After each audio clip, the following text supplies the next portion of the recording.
Oh no, an overflowing toilet. Oh no, an overflowing toilet. Oh no, this is surprising. It's supposed to go down, but instead it's rising. I used too much paper, now the toilet is clogged. And hovering round the rim Hey, is a big brown everybody log. I've got out to do there something in this- podcast land, it is me, Brendan Michael Walsh. Yes! Positive energy, 215 till I die. 512 briefly in there. This is Brendan. Over here, my right-hand man, although he's sitting to my left, Randy Litke. Hello, Brendan. Great to be here. Ranman, we call you. Random Man. Our dog. Big Red is what people called me when I was a child, and I was like, okay, sure. Big Red? Sure, whatever. You'll take anything. You'll take it. Yeah, as long as you're talking to me, about me, thank But you. don't call him late for dinner. Because then he won't be able to eat dinner, and Randy gets angry when he doesn't eat. I get grumpy. Gets grumpy. Well, guys, I know you're saying, hey, what are you guys, Randman and B Money, doing here in my living room all of a sudden? We didn't expect to see you for a few more days. True.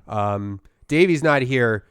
This is a special episode of the Bone Zone. If you listened to the last episode, number 55, you met one of the most fascinating men on the planet briefly, who goes by the name Matt Farley, a.k.a.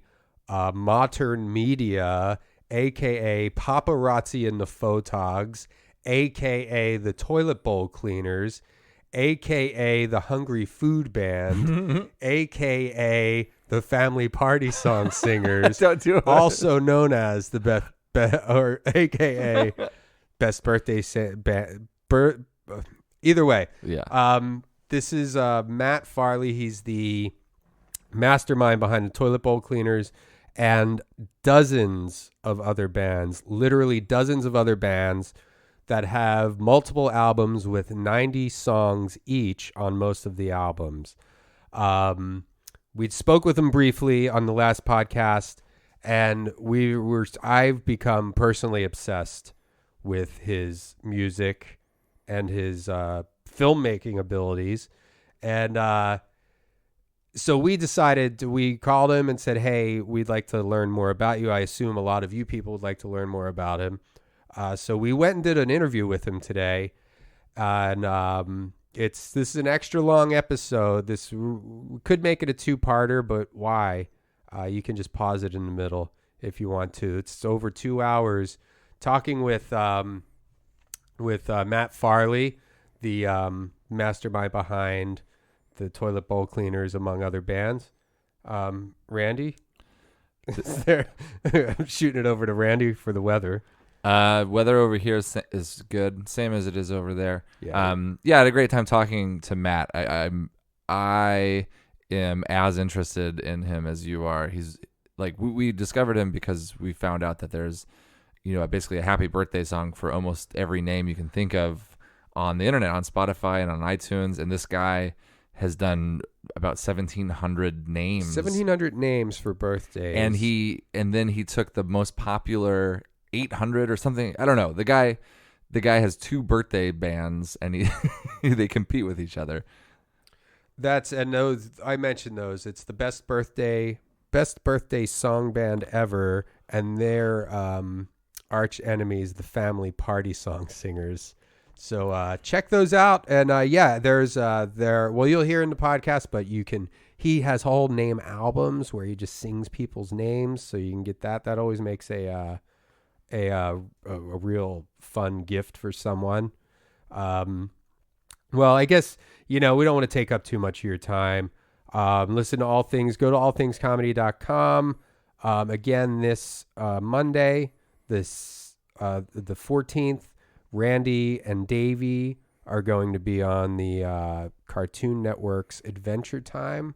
So tune in for that comedy, or on the Cartoon Network. So check your local listings. You can figure it out. Google Cartoon Network. Yeah, it's generally 7:30. I think it's maybe 6:30 Central. Cartoon Network. The episode is called Davey. It's a 15-minute episode.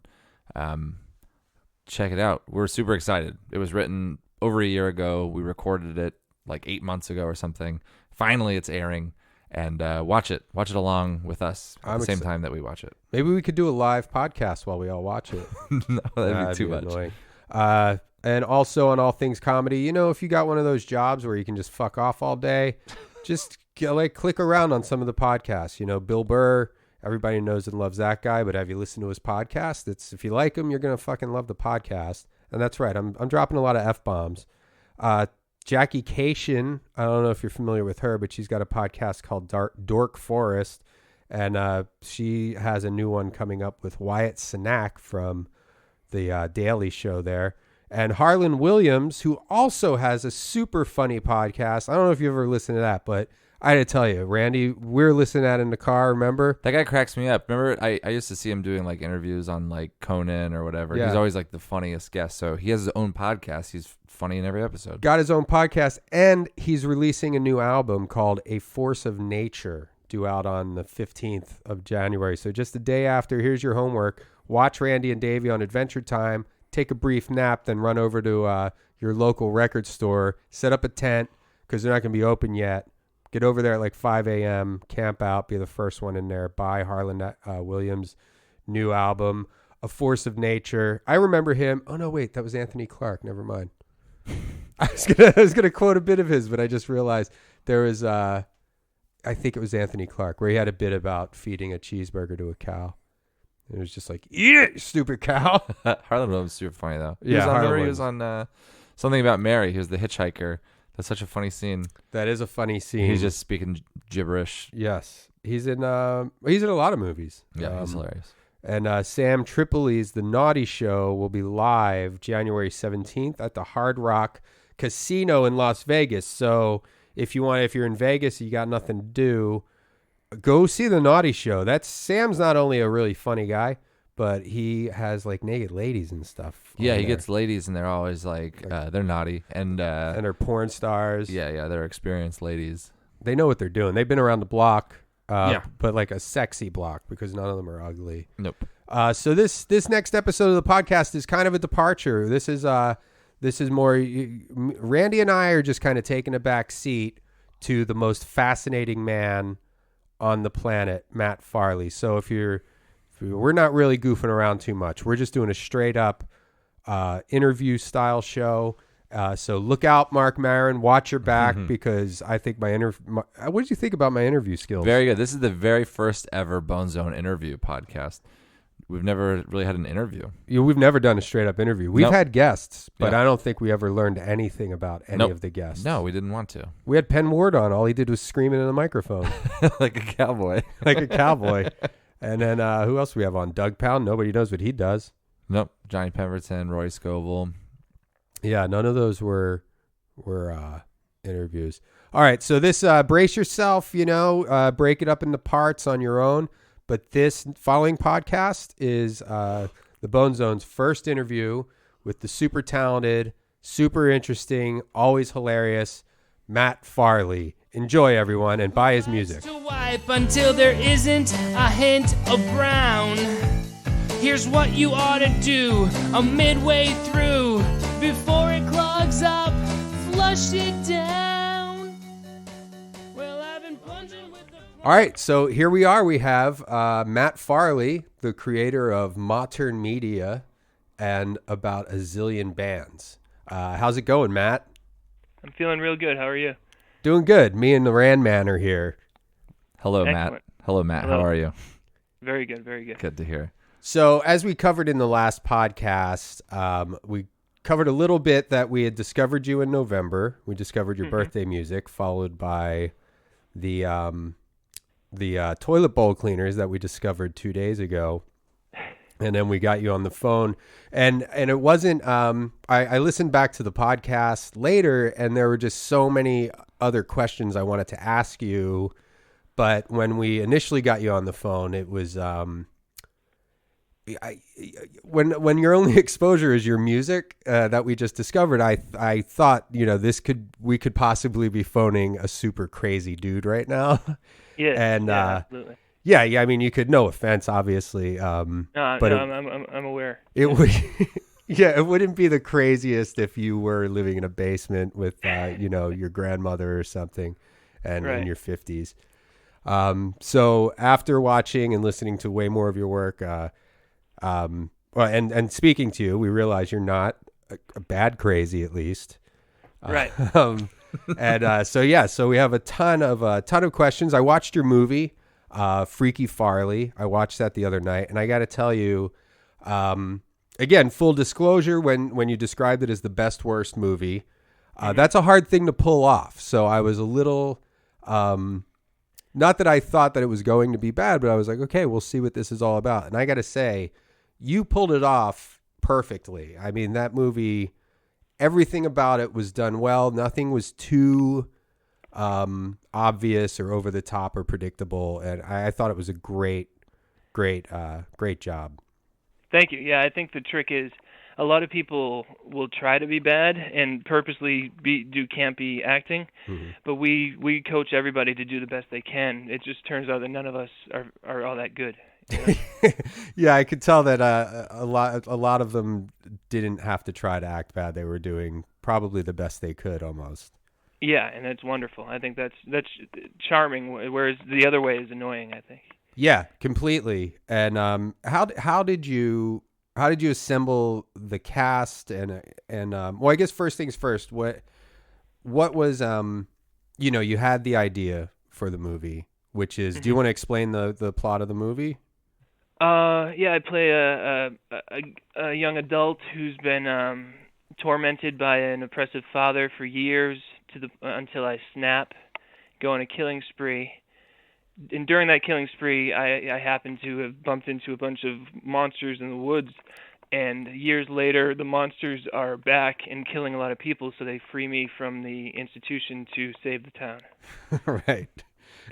What was and you shot this? When did you shoot it? Like 2006, 2007? Yeah. And what was the budget on the movie? It came to about $12,000. Okay, and was that solely financed by your music? The music wasn't really selling much at that point. It was just savings from the previous few years, Okay. Instead of buying a car, I made a movie. Did and the actors and everything, like how you did auditions, or did you have a personal relationship with a lot of the people in the movie already? Yeah, I mean, we've learned that you need to personally know the people very, very well so that they will feel really bad about bailing on the day of filming. Because if we get people from Craigslist or whatnot, they often just don't show up, and then we have to rewrite the script while we're filming.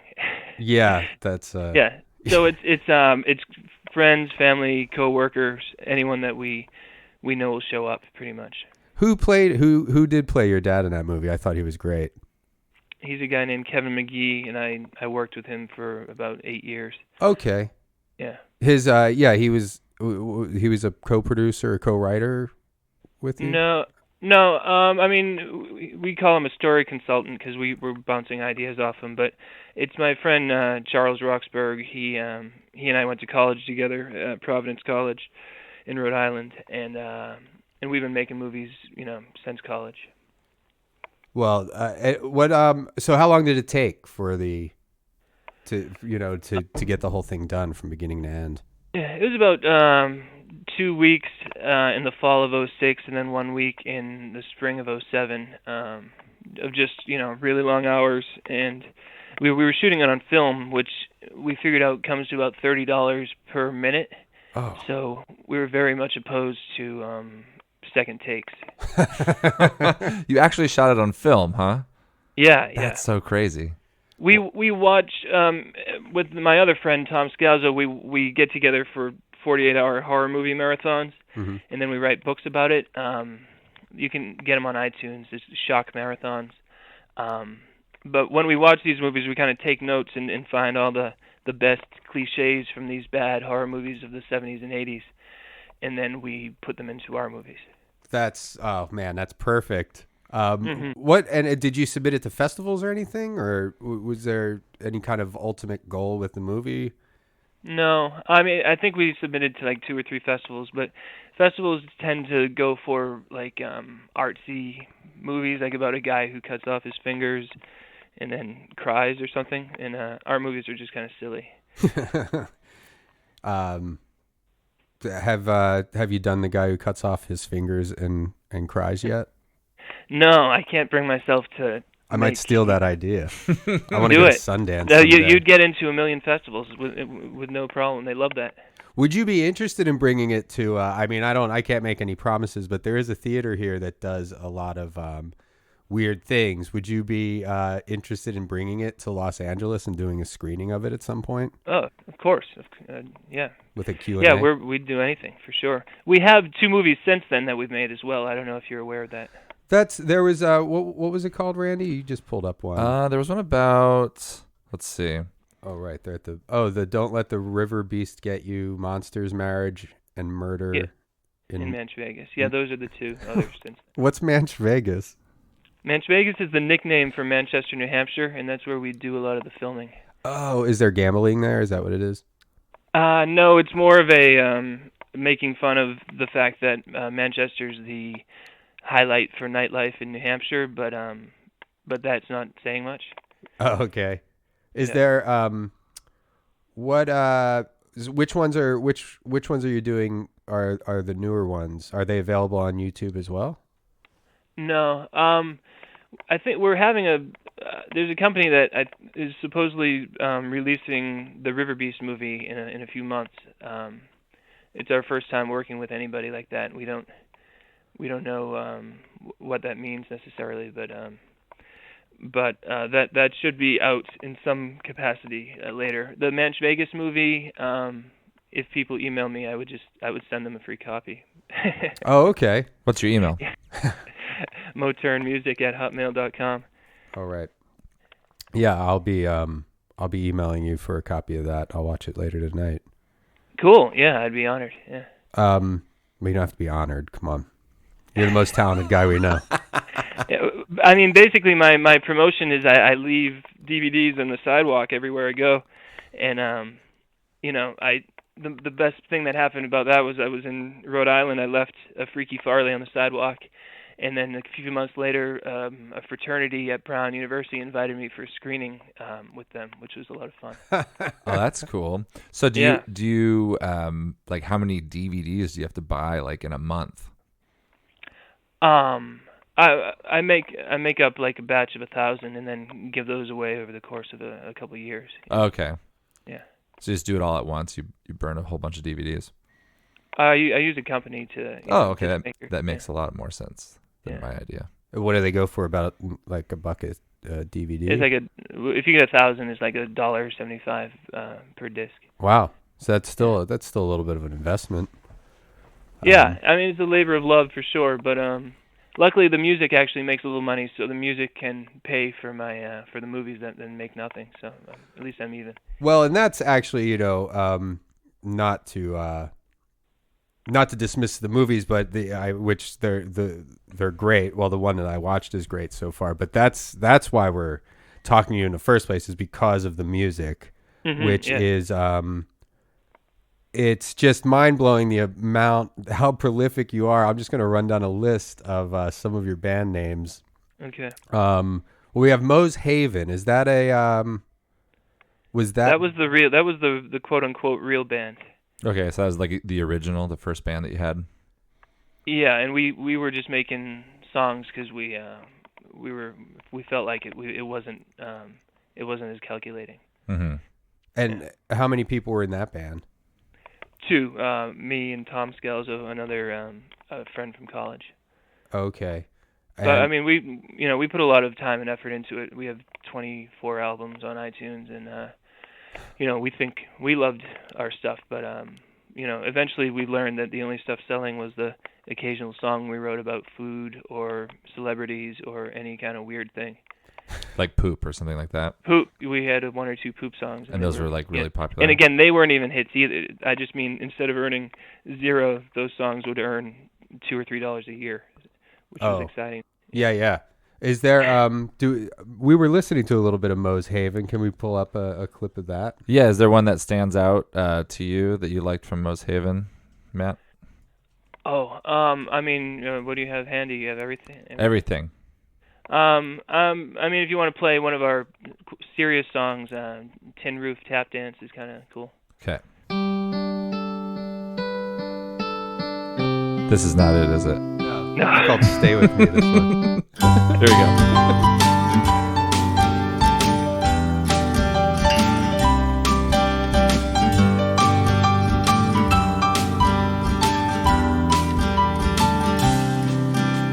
Love doesn't sparkle when the sun is bright. It's made for rainy days, it's made for foggy nights.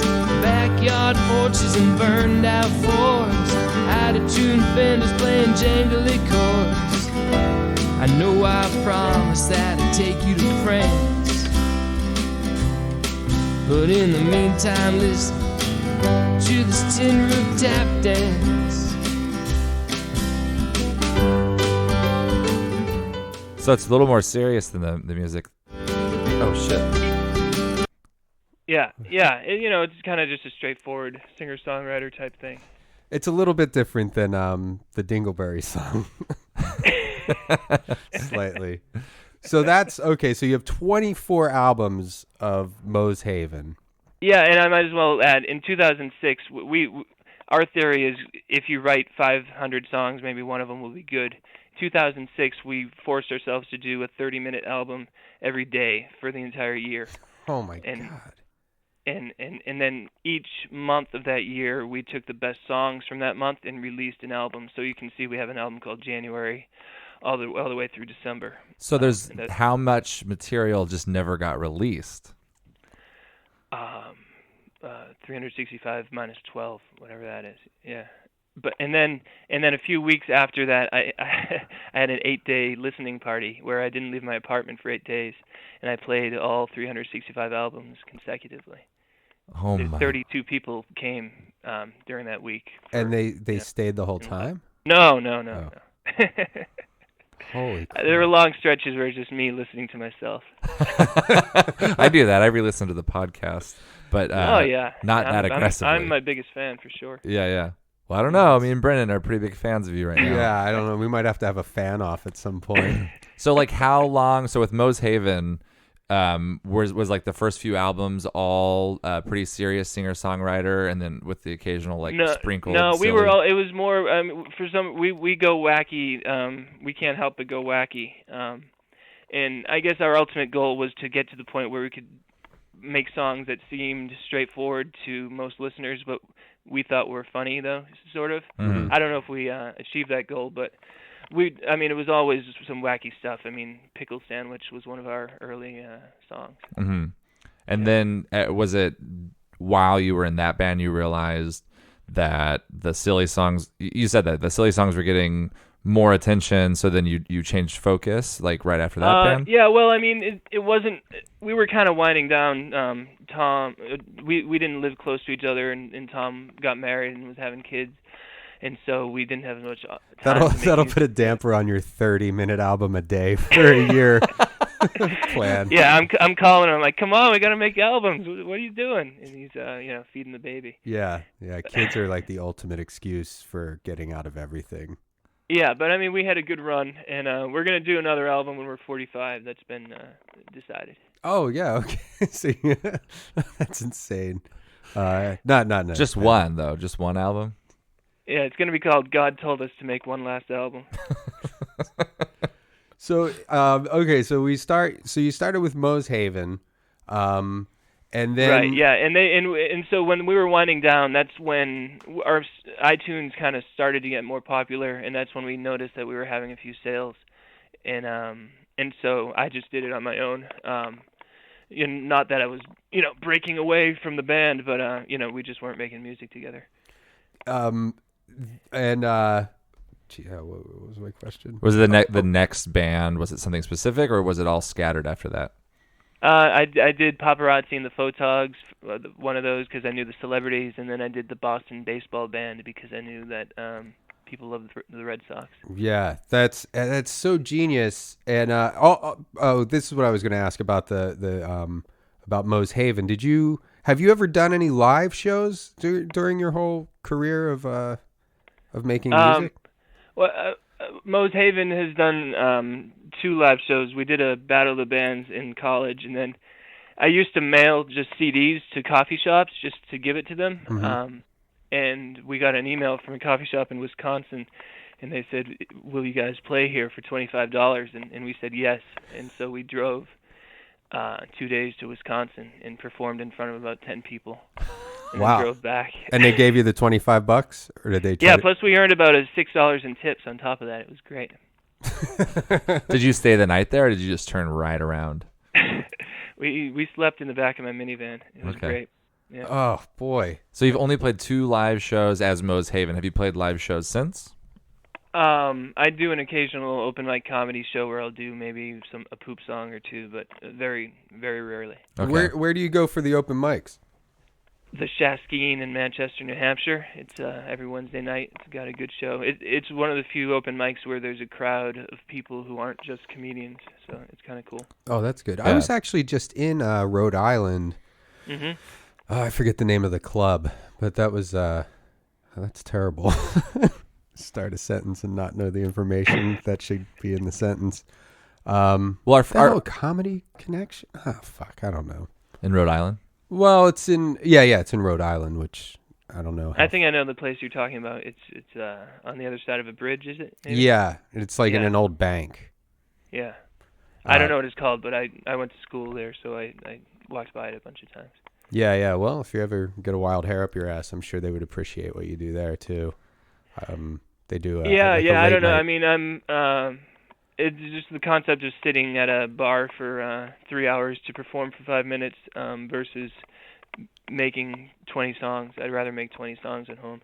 Yeah, that makes sense. Yeah. Okay, so you start with Moe's Haven, and then you move on. You do a paparazzi album. Yep. Which is all about, I don't know, it's all about celebrities. Each song is about a different celebrity, kind of, right? Yeah, and even there, the first paparazzi album, I would write out the lyrics ahead of time and come up with chord progressions and so on. And as paparazzi evolved, it just became hit record and start singing because and somehow the less I work on a song, the more it sells. That's kind of the same with my jokes in comedy. Unless you think Yeah, about it's it. weird. So you started off by kind of like making each song as unique as you could, and then it got more of like an improv based. Yeah, art. and paparazzi got crazier and crazier with each album. I feel. Uh-huh. Which let's play a little clip of paparazzi. Which is there an album that you like the best out of that we should pull something off of? What's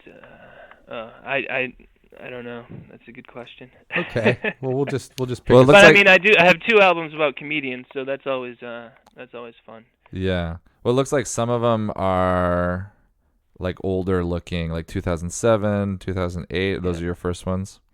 Yeah. All right, let's play this one. Natalie Portman. Oh my God, you're so beautiful. I don't know what to say, except maybe this. I didn't like that movie, Garden State. About 15 minutes into it, I started to contemplate leaving the theater. But then you came up on the screen. Oh my God, you know what I mean? Maybe you don't, maybe you can't, maybe you never will. Oh my God, though, my heart stood still. I don't know. So that's much more involved than some of the songs we've heard. Yeah.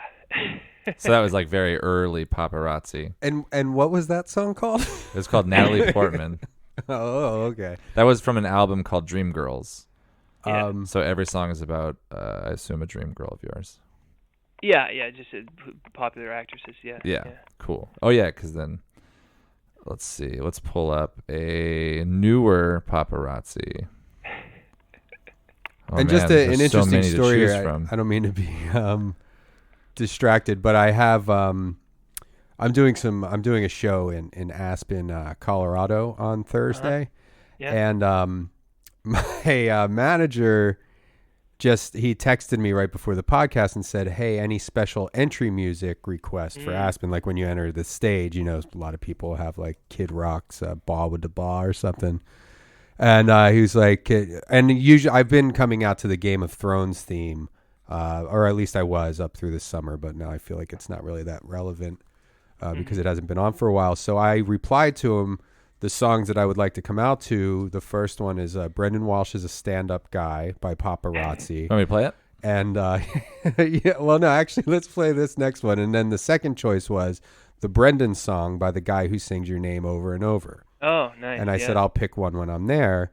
And then my manager's reply was, anything that's a real song. So he thinks you're messing with He him? thinks I'm fucking around. Yeah, I mean, I'm always fucking around. But then I told him those are real. Which is another one of your bands, guy who sings your name over and over. And this is the Brendan song. Brendan, Brendan, Brendan. Brendan, Brendan, Brendan, Brendan. Brendon, Brendon. Brendan, And Brendan, Brendan, Brendan. The best thing about this is it is spelled the way I spell my name, which And that I did it for other spellings of Brendan too. oh, jeez, how many spell? Let's so there's Brendan. Yeah, I'm only halfway through the guy who sings your name, so I don't know how many Brendans I've gotten to, but there's more on the list. That guy hasn't done well though. No one's buying those songs because it's all about searching, and so people type in "Happy Birthday, Brendan," but and not many things come up because there's not many. That combination of words isn't so popular. But you type in Brendan, just Brendon. And there's way more stuff that comes up, and you get lost in the shuffle. Yeah, here's the Brenton song. Listen to that one. Let's see what that sounds like. Brenton, Brenton. So you'll record the music track, Brenton, and then you just sit down there and replay it and sing over it. How many? Yeah, for all the name stuff, for the birthday names and the will you go to the prom with me names and so on. Yeah.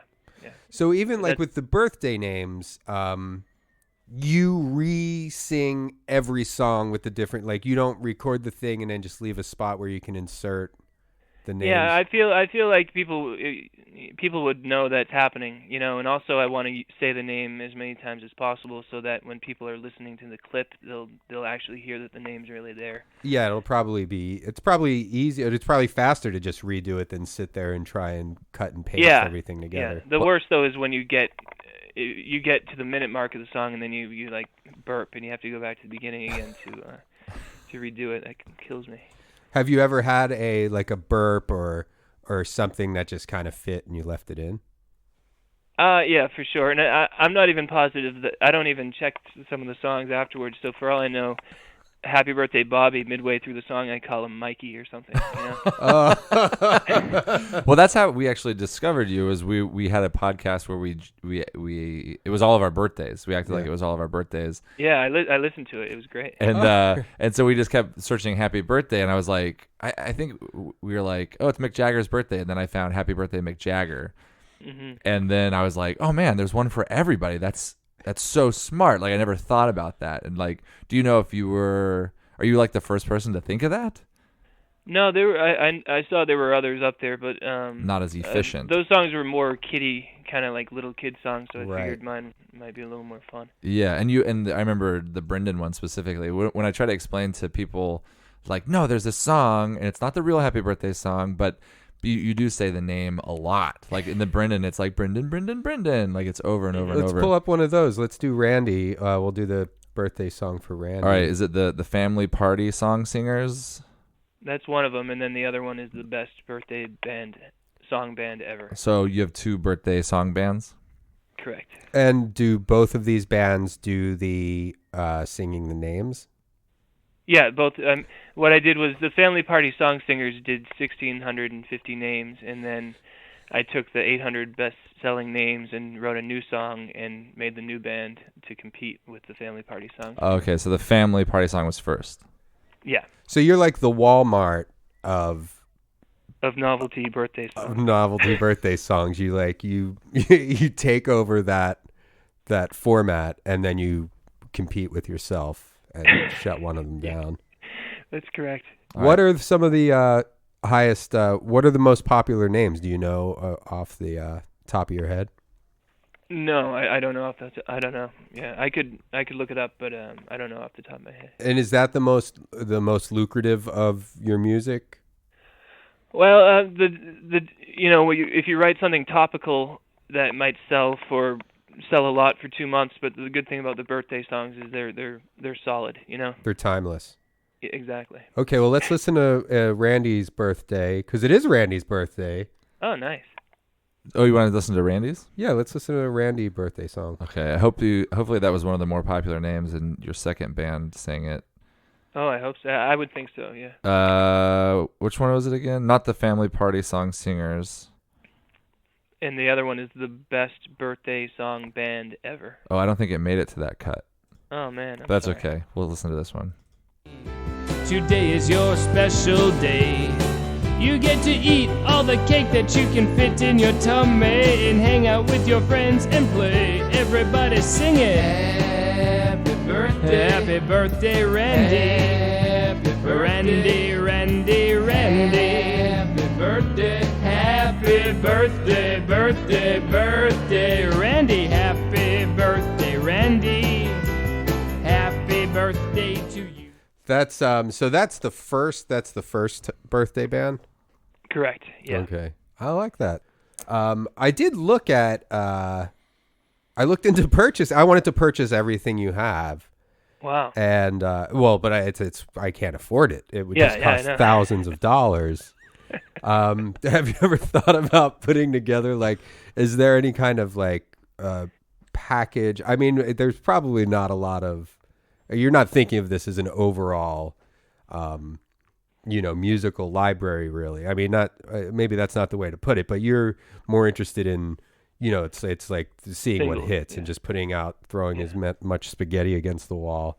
Yeah, and I also thought it would be a fun mystery for people to slowly discover that, wait a second, that's the same guy who sings this, and that's the same guy who sings this, Didn't take us very long. That's exactly what happened to us. It was fun, wasn't it? Yeah, because we heard, we were looking for sounds of puke and stuff, and then we're like, oh, there's this poop song, and then we listened to it, and we're the first two words were yeah, well, your voice is pretty recognizable, so we're like, that's cool, the same, that's the same birthday, the Brendan is now singing about dingleberries. And we're like, we got to figure out who this is, That's funny, yeah. Have you ever thought about putting together a digital box set for available for $250 and you can just get everything? Or that might even I haven't, and I wouldn't know how to either necessarily, You know what an idea might be is you can have an released album. Each album is just for one name, so that would be a gift that someone would buy for someone that they knew, like oh yeah, a happy birthday, Brendan. Good to see you, Brendan. Or everything's about Brendan. I would buy that for him, so I'd spend $10 on that. Yeah, that's a good idea. That's a great gift. Yeah. So are you bummed now that you have all that work to do? You're like, I have so much work I have to do now. Yeah. Because when I do it, I try to do about 100 a day when I'm doing the name songs, and it just gets painful, Yeah. Yeah. God, it's got to drive you crazy. Mm-hmm. Now, do you should we play a poop song? Definitely. Yeah. Let's play a poop song real quick, and then we'll get into maybe a little bit more find out what makes you tick and a little bit more personal kind of questions. All right. I like the diarrhea bounce back. Oh, I like the diarrhea bounce back too. Yeah, we listened to that yesterday. We listened to that in the car on our double date. And what's this one called? The poop song. Okay.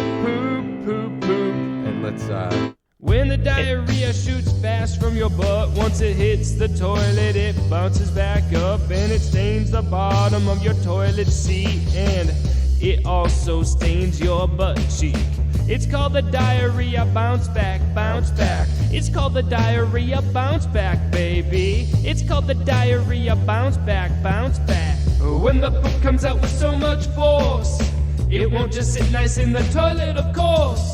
No matter how well you try to aim, a mess is made and you're to blame.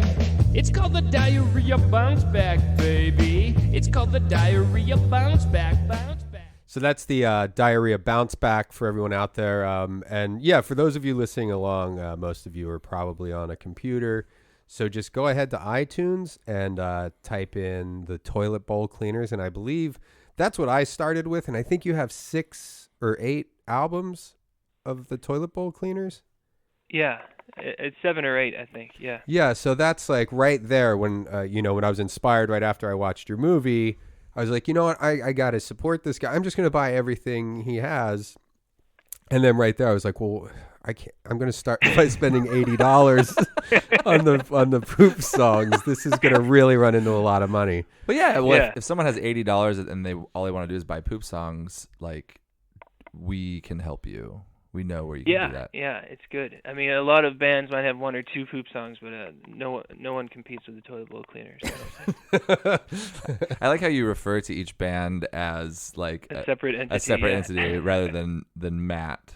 But that's what you know. What's funny though too is like the diarrhea bounce back. I was really pleased with the bass line and the lyrics and whatnot. Mm-hmm. And the song where I just say poop and play the piano sells like 100 times more than the diarrhea bounce back. Yeah. I was thinking like that's the crowd pleaser. Yeah, we have. I mean, as comedians, we have jokes that are like that too, where it's like, this joke, I don't think it's funny and it works every time. And, yeah. But oh yeah, there's sometimes the most, and that's true. That is a very good comparison because I had and it wasn't even a joke. That's the thing. With the least amount of effort and just like zero work.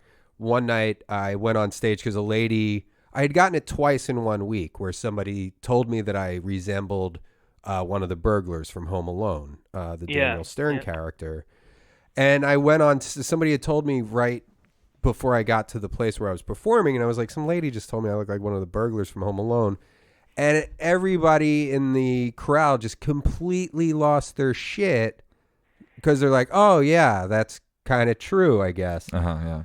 And that always frustrated me because then I started just kind of opening with it here and there. Maybe I might have even done it on Conan. You did, and my wife watched it with me, and she cracked up right along with me. So it worked. Yeah, well, that's the thing, and that was that was kind of frustrating to me, where it's like, really, that's going to be the biggest laugh of the entire set, and there are some really well-crafted masturbation jokes. That's like a tool. Yeah, Microsoft. A lot of comedians will be like, okay, I gotta open with a thing. Like, I look like, a cross between Uncle Phil and Lou Bega, or like everyone's got their shtick, and that one, yours happens to be really funny, but it feels cheap. It feels cheap because that is like the cheapest, but it's the cheapest but most reliable laugh of, look at this shirt I'm wearing, or I look like this meets this, or like my mom was this and my dad was this. Yeah. Right. Well, I'm clearly not opposed to it because based on the success of the poop song, I wrote poop song. Oh, that one's really good. I like that one maybe even more. Let's hear a piece of that. It falls out of my bum. It don't look tasty to me, but flies say yum yum yum. When I'm constipated, the poop just won't come. My day isn't complete until I pooped at least some. Poop, poop, poop, poop, poop, poop, poop, poop,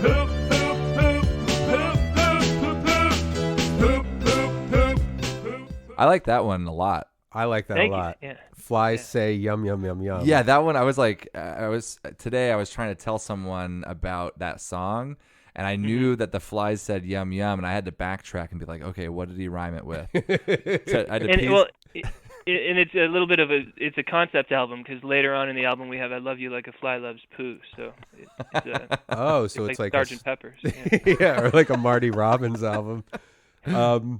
I actually did have I had your diarrhea song or the diarrhea bounce back connected with me. I used to have a joke or like a bit about eating at TGI Fridays, and it gave me really bad diarrhea. And the kind of punchline was, well, I called attention to like, how do you get it on the bottom side of your toilet seat? And you call attention to that in your song too, where you get it underneath the seat. And we both discussed the upper decker I saw in one of your bits too. Oh, okay. I don't. Oh, is that in the diary? No. No, I have a song called The Upper Decker. Okay. Let's chuck that in there too. All right.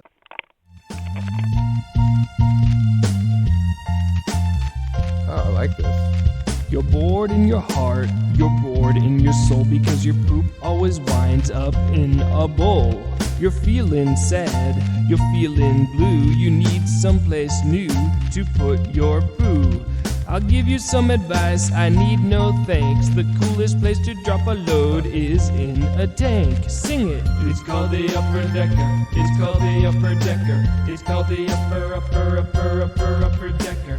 It's called the upper decker. It's called the upper decker. And for those of you out there who don't know what the upper decker is, it's when you poop into the toilet tank instead of the bowl. You don't want to do it at your house. You want to do it like if you're at a party and you don't like everybody there. I like the motivation for that song is just because you're bored of having your poop in a bowl. It's not because you're trying to pull a You're prank. just trying to mix things up. Which is like any other comedy Upper Decker song would be like, yeah, ha, ha, get 'em, you know? Yeah, that's a good point. Yeah. So the what is the biggest selling genre? Is it the poop songs? Yeah. The poop is steady too, also, because there might be a celebrity of the day that sells well for a few months, but poop and birthdays never go out of style. So those are real good. And lately, I've been having success with playing with the titles of other songs. Like you guys played the Gang Man style song. That was a bit of a hit for me. Oh, okay, yeah, that was listed as kind of your top hit.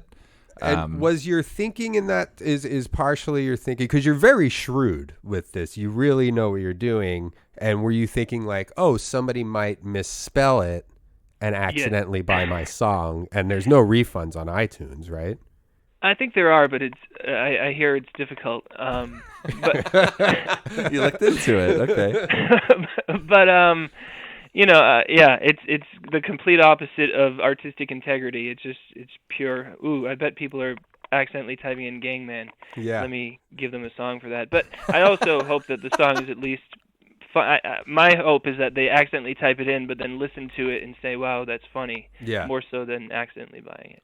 Well, yeah, that's the best possible scenario is like, yeah, you made money off of them accidentally downloading it, but also like they will be like, a good one, you got me, that's funny. Like, just even if they don't like the song, I think they'll find it funny, or like, this guy. Yeah. Well, it's your own fault too. I had a little t-shirt business. I used to live in Austin, Texas, and I started selling shirts at a few boutiques, and they were all just silly. And one of them, like Austin, their slogan is "Keep Austin Weird." Because there's a lot of like old weird hippies down there. I mean, it's a great place to live. I lived there for over a decade.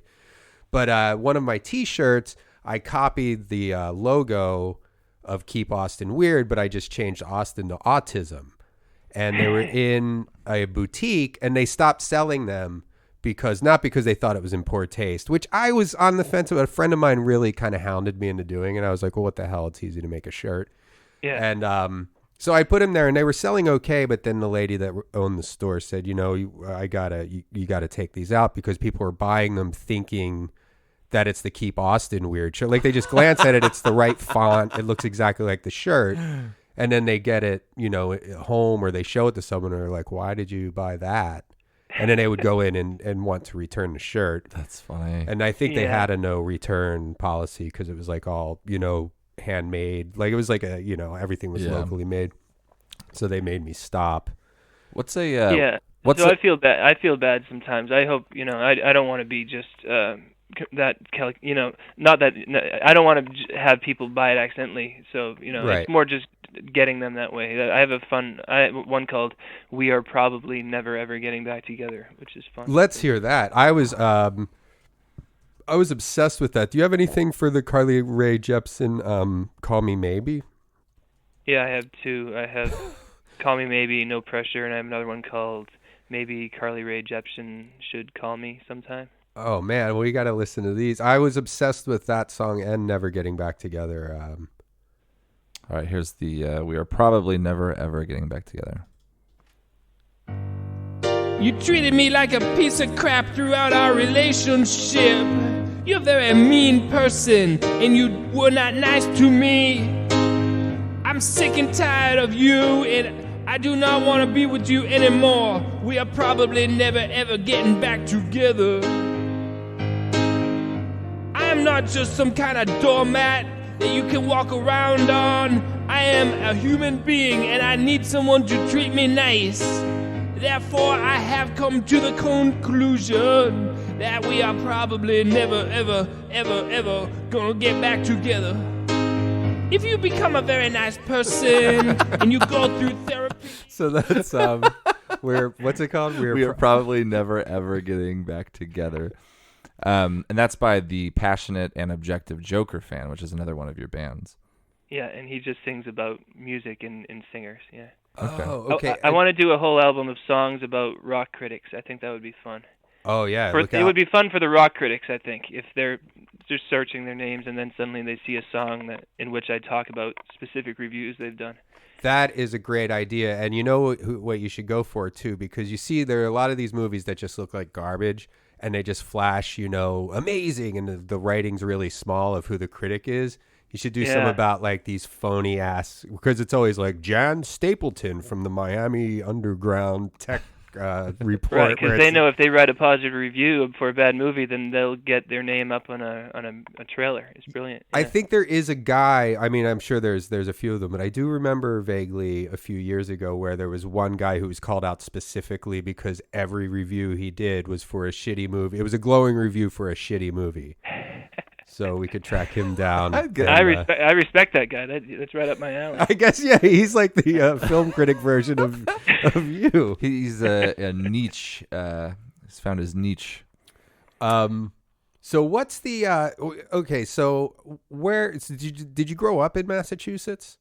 Yes, yeah, in Peabody, which is north of Boston, right next to Salem. And how far away from there do you live now?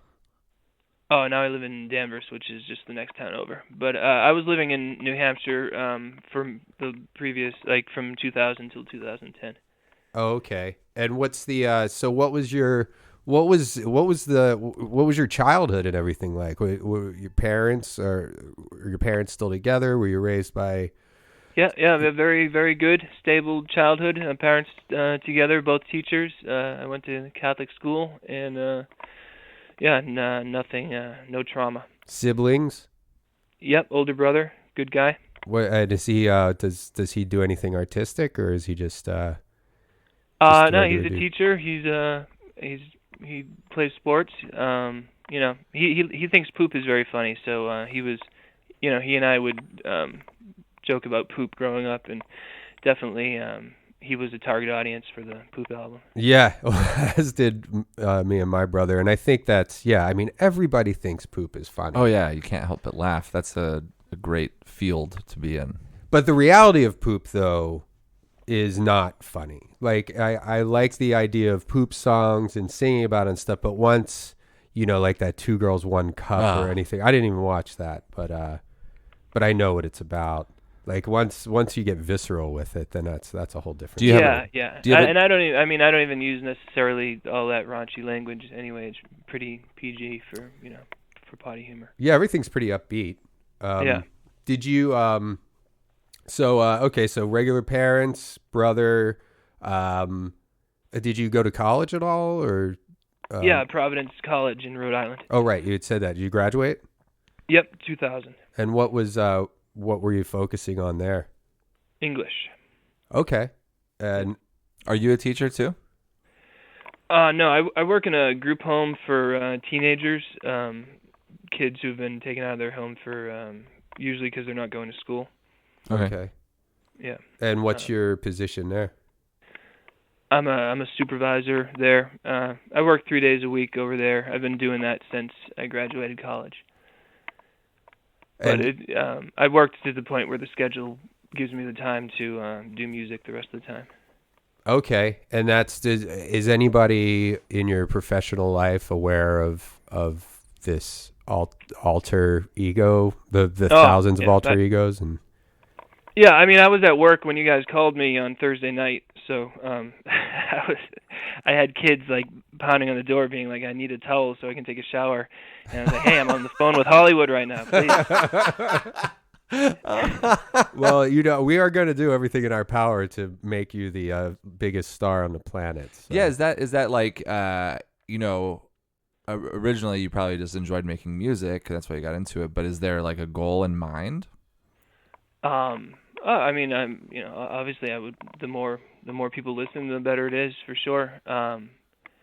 So yeah, of course, But do you have like Hollywood aspirations? Would like if opportunity knocked, would you be willing to relocate to Los Angeles, or is that? I don't really envision that being an option. An option. But I mean, I kind of like the whole concept of artists, not necessarily. I don't even consider myself an artist, but creative people being in other parts of the country other than necessarily New York and LA. Well, yeah. If you were in LA, you would probably not be recording so many songs. Like I feel like a lot of people are more productive when they're like not next to other people who are doing similar things to them, like musicians who develop somewhere else. I don't really like hanging out with even at open mic comedy shows. Well, no one likes hanging out with open mic comedians. Yeah, it's like each one of the guys individually are good to hang out with, but you put them all together and it's just like, get me out of here. It's intolerable. Yeah. Well, and the stand-up comedy scene is it's a scene comprised of damaged individuals who are also pussies. Oh yeah. So total pushovers. Every comedy scene has at least one super weirdo that nobody likes, but will never go away because nobody's ever going to be like, hey, I don't know if you've realized over the last decade, but nobody likes you. But it's kind of a last stop for social misfits with zero social skills that are completely annoying and think they're funny.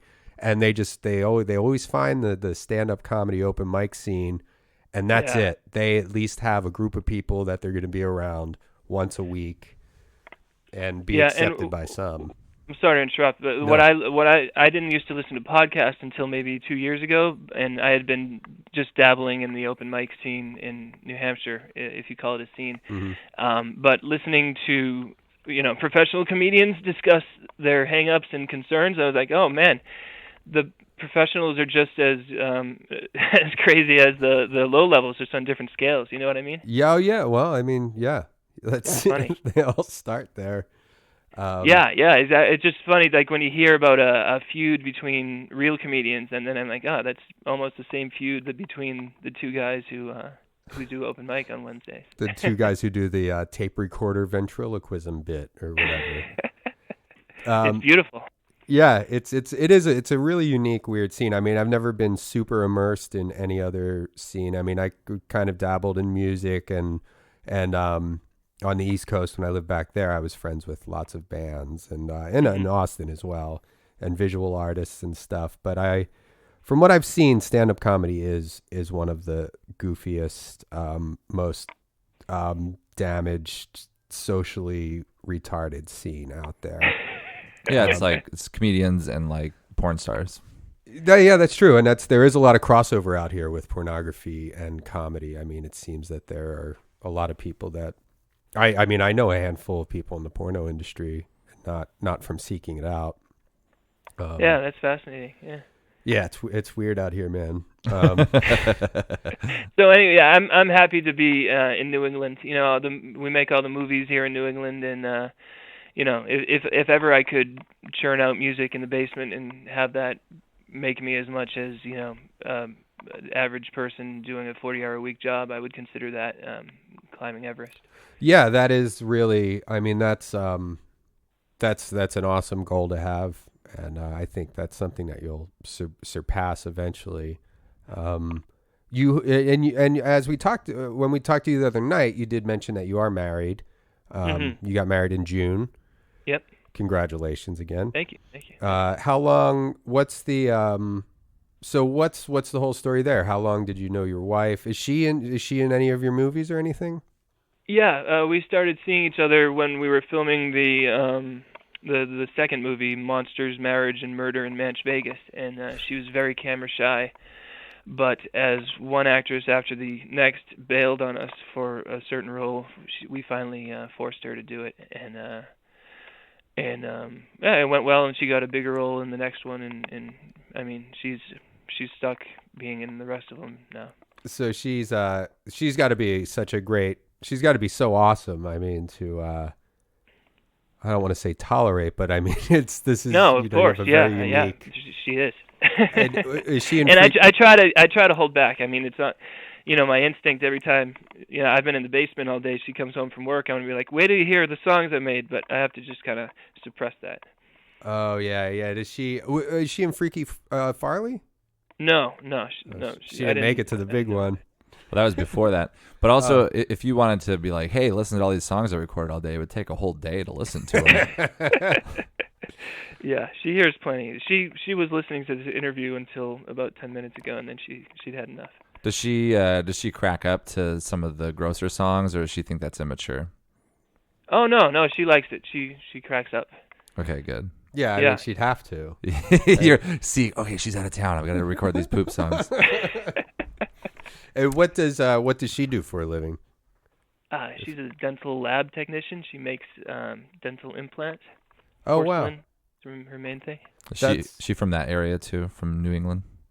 Yep. How long did you know her before you guys got married? Well, 4 years. 4 okay. years. Yeah. And that was okay. So that movie's 4 years old, the Manch Vegas one. Yeah, I guess it was. We finished it in 2009. Yeah. Oh, okay. Did you have a musician play your wedding? We just had a DJ, yeah, and I did not have him play any of my songs. Okay. Do you have a wedding album? I have 5 albums of Will You Marry Me songs. Mary, Will You Marry Me? Cindy, Will You Marry Me? So on and so forth. We did. That's right. We did find one of them. How many did you say you have? There's 500. Well, 5 albums with 100 songs each. And what's that band called? The Wedding Proposal Song Music Band. Are you running out of names for your bands?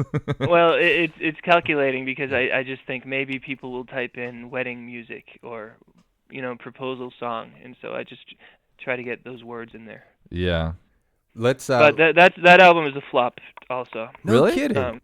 Yeah. Well, the prom songs are a big hit because Okay. I think teenagers are gonna do a silly thing like sing a song, but I don't think guys are actually gonna play this. Yeah. Can you imagine? It was like, how did he ask? He's like, well, there's this guy who records everybody's mostly name. poop songs. Yeah. It is I mean, that'd be something that Brendan and I would do, but. Randy has fake proposed. It's for the true fans.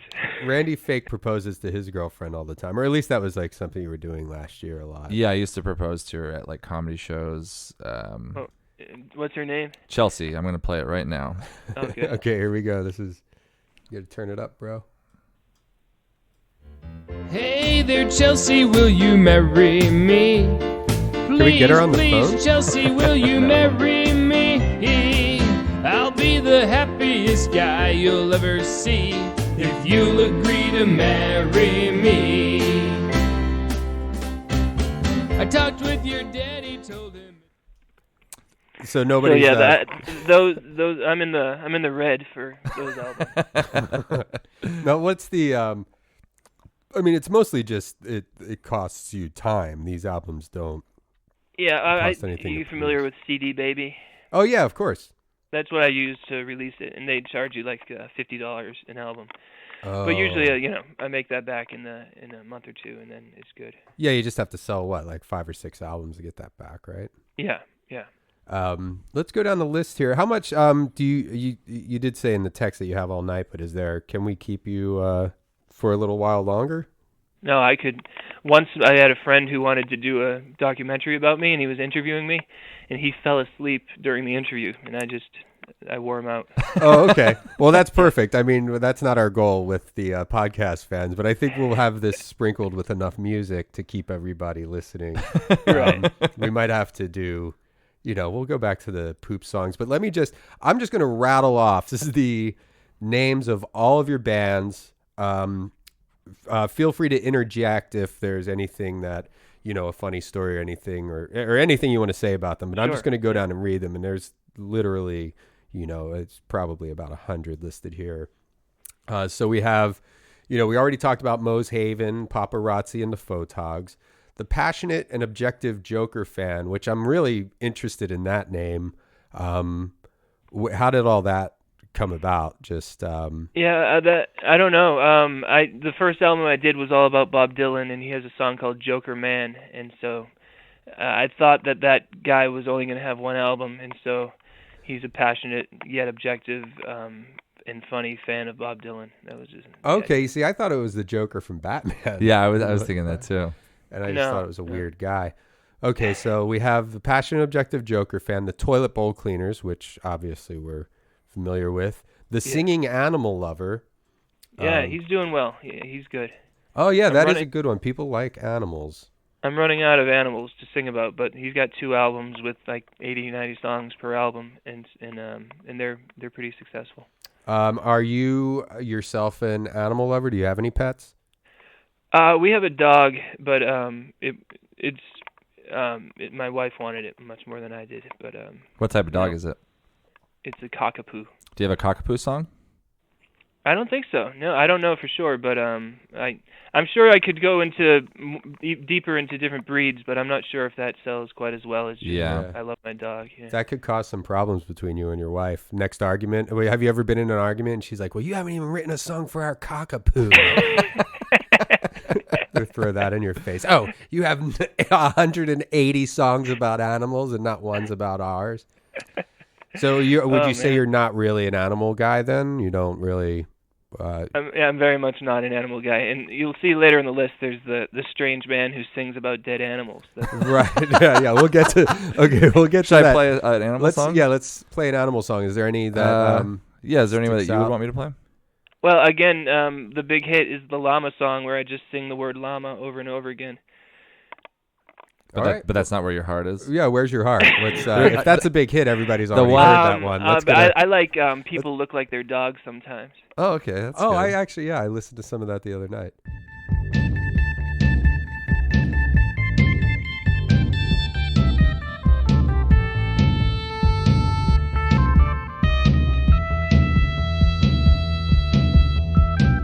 Have you ever noticed that people look a little bit like their dogs? People oftentimes look a little bit like their dogs. Isn't that such an interesting thing? How does that happen? Is it that people are attracted to dogs who look like them? Or is it that after living in the same house for so many years, you start to look like your dog? I don't know.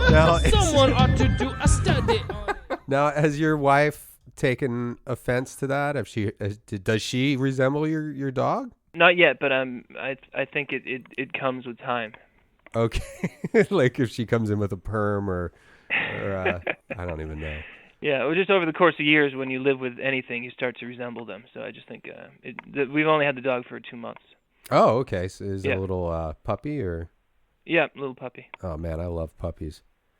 I know. You could care less. You're very indifferent. Okay, so we have the Singing Animal Lover. We just heard the puppy. Yeah. There's a good preview. There's like a old-fashioned Conway Twitty style commercial we did for the Singing Animal Lover on YouTube that we had fun with. And that's where all the titles kind of scroll up and whatnot. Oh yeah, that's great. Yeah. I love that. I love that device. Mhm. And yeah, everybody who's listening too, and you can see it's Modern Media, MOTERN Media is your YouTube channel, Correct. and they can see almost everything there, right? Or hear everything. And see. Yeah. I haven't. I just experimented with YouTube like a year ago, and I haven't done much lately. But there's a good amount of stuff. So how much? Well, we'll continue down with the list, but since that's come up, I went on YouTube to, like I said, I just completely immersed myself in everything for the last like 2 days, and the videos. So you have the YouTube channel which features all of your songs, and then the video that goes along with each song is just you dancing in front of a red curtain to the song. Right, and I just danced once and just used the same dance. Oh, it's the same. Okay. Yeah, but I mean, it's not nearly all the songs. It's only a handful on YouTube. Right. Oh, obviously. Right. Yeah. You're not gonna. I don't think YouTube will let you put 8,000 things on it. That's how many things are actually on YouTube. Yeah. Is 8,000. So it is the same dance. That is.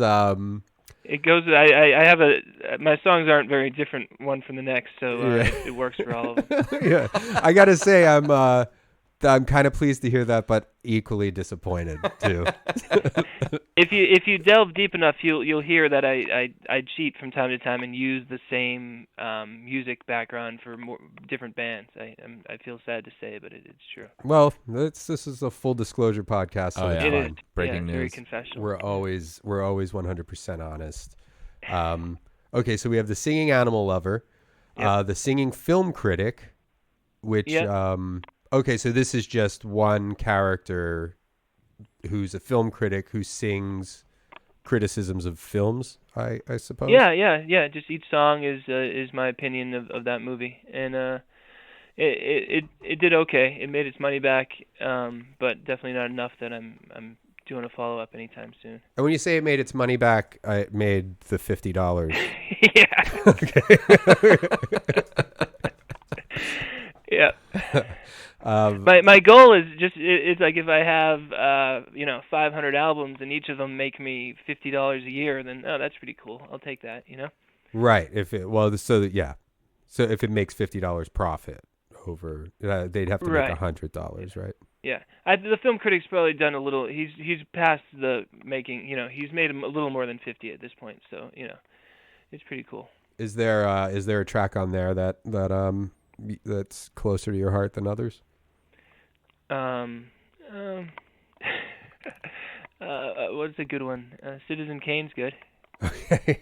Citizen Kane, one of the it's always in the top. It's always the number one on every critic's list. Right. Of movies of all time.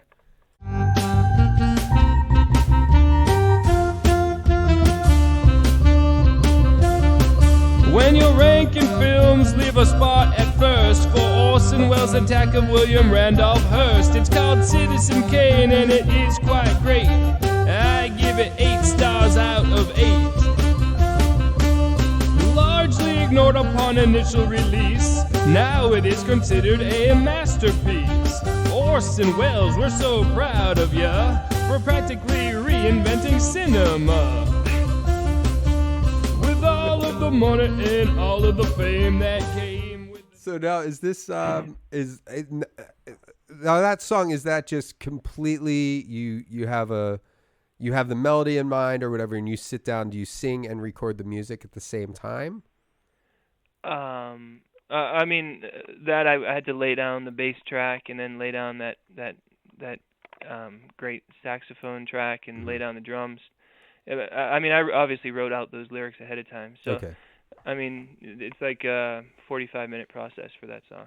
Oh, wow. But that's a lot of them you just sit down and belt out. But then what happens is if I like the music track that I made for that song, then I'll save it, and then maybe when I'm doing a song about cities and I'm doing a song about a city, then I'll just steal that track and then just make up new lyrics over that track. Okay. Well, yeah. Yeah. That's understandable. I don't think anybody's going to judge you You'd be amazed at the guilt in the basement, though. It's crazy. Guilt in the basement. You have That like could be a secret good, folders that no one else can. They're password protected folders with tracks that you recorded to reuse. Guilt in the basement. It could be about okay, people who are found guilty for different crimes. Sorry, I'm not trying to tell you how to do your job. No, you guys. I'll do anything for you guys. You guys are great. That's well, we might hold you to that. Yeah, definitely. And that's it. I didn't mean to step all over your dick with the saying that it's the number one, that's ruining the Citizen Kane. Yeah, song. I know. You stole the lead right there. Yeah, I didn't mean to. I didn't mean to do that. So yeah, so I mean, yeah, it's very. It's funny for me to imagine a person not knowing that I'm fooling around, because a lot of people, when you read the reviews, they're just so confused by most of these albums, and that's wonderful. And is that not the most pure, joyous feeling that you get? Yeah, like the Singing Animal Lover, people are like, "Wow, this guy is. What is wrong with this guy?" And I just say, how can you not know that I'm in on the joke? But they don't know. That I've always said that. I derive the most pleasure from my goal with, not with my stand-up. That's a little more accessible. But I love to confuse and annoy people. Yeah. I just think that is like the most beautiful reaction to get from someone. Just I don't know what it is, what kind of cloth you have to be cut from, but to put something out there and just people just don't know how to take it. And right, and also for them to think you're an idiot. That's the best. Yeah. Which the movies are 100% that way, because so many people watch it and say, "Wow, these guys are idiots," and we're laughing at all the same parts they're laughing at. You're laughing all the way back to your day jobs. Which is at the bank. Yeah, which is at the bank, ironically. But they're laughing all the way to the bank, but it's just to go work for minimum wage. Ultimately, I'm losing this game, but we're having a good time along the way. I think you're winning the game. I mean, that's priceless. The joy that you can get from fooling everybody. Let's go down. Okay, so we have the singing film critic, and for everybody listening, we will get back to some poop music. But the next one is listed on your site is the Paranormal Song Warrior. Yeah. What's the story behind that guy? Songs about UFOs and so on and so forth. Yeah. Oh, I like that. I went through a kick where I'd done all the sports songs about current players. I was getting frustrated with the fact that you'd write a song about a guy, and then he'd get traded to a different team, and it would ruin the song. And I said, I got to start doing timeless stuff like zombies and aliens. But the Paranormal Song Warrior doesn't sell that well either. But the thing that I'm amazed with is you have you've been doing this, like the earliest stuff was like 2007 was some of like the paparazzi stuff. Yeah, that's when the novelty song started in 2007, yeah. So you have so much content, and you've been doing it for quite a while, but like I'm surprised we haven't heard of you before. Like I'm surprised that someone hasn't put you on TV or something. Something very interesting. There was I got a local like the New Hampshire Chronicle. I wrote a song about one of the reporters for that show, and they put me on there. So that was. That might be. Well, I guess I'm sure you've done it already. But have you done anything about late night talk shows or? Yeah. I mean, pretty much everyone who's out there has a song. Yeah, and I mean, what are the odds that you call a band that sings about poop and it turns out they've written a song about you? Right. Well, I mean, I experienced it myself, and I got to say, it's a hard thing to comprehend. And the way my brain works, I get a little paranoid, actually, because the odds of that are just astronomical. The way everything played out, and everybody, I assume who's listening to this probably heard the last podcast, but the way that whole thing played out was just, I mean, the odds have to be in the trillions. Yeah, if you didn't listen to that podcast, basically what happened is we started the podcast with a song by Matt, and we're like, this is hilarious. Who is this guy? I don't know his name. And we found his website. We called him. He answered it. And then it turns out he has a song about Brendan Walsh, and we played it on the podcast for the first time, not knowing that he had a song about Brendan. And I'm going to, maybe use that or I don't know. I'll use one of the Brendan songs as my intro music every time I go on stage from now on. That's for sure. There's probably one called "My Name Is Brendan and I'm Awesome," by the way. Oh, let's jump right to that, because that I might have to change this text to. If it doesn't have the ON version, it would My have name another. is Brendan, and I'm awesome. Everybody loves me because I'm so awesome. My name is Brendan, and I'm really, really awesome. If you don't believe me, This is just listen to what my backup singers have to say Oh. about it. Yeah, yeah, yeah. He's really awesome, yeah. My name is Brendan, and I'm awesome. Oh yeah, my name is Brendan. that's the very, very awesome Song band. song band. Yes. Yeah. Well, that might have to be. Yeah, I'll have to add that to the list of possible Nominees. Yeah. intro songs for me. That's amazing. So a very, very awesome song band. Okay, so we have Paranormal Songwriter, the Hungry Food Band, and you mentioned that is They're doing well. Yeah. okay. And why do you think that is? I don't know. People, it's a mix between enough people want songs about food and enough people haven't written songs about food. That's what I go for. Is there what's a track off of that? That I mean, how many albums does the Hungry Food Band have? They have 4 albums. 4 albums and somewhere about 90 songs a piece. Is that? Yeah. Well, I used to. I got to the point where I realized I can get higher value the more songs I do. So I asked the people at CD Baby. I was like, "What's the most songs I can put on an album?" And they said 100. So I mean, if it costs $50 to put out an album with 10 songs, and it costs the same to put out an album with 100, I'm putting out 100. That makes complete sense. And There's a bunch of like official internet rules now called the Matt Farley rule. I really think that iTunes specifically has, like, you hear about these new rules about things that I had been doing, and I'm like, wow, that's funny that I have to stop doing X because of a new rule. What are some of these rules? You can't have your email address on an album cover. Okay. But what about your phone number? I don't know.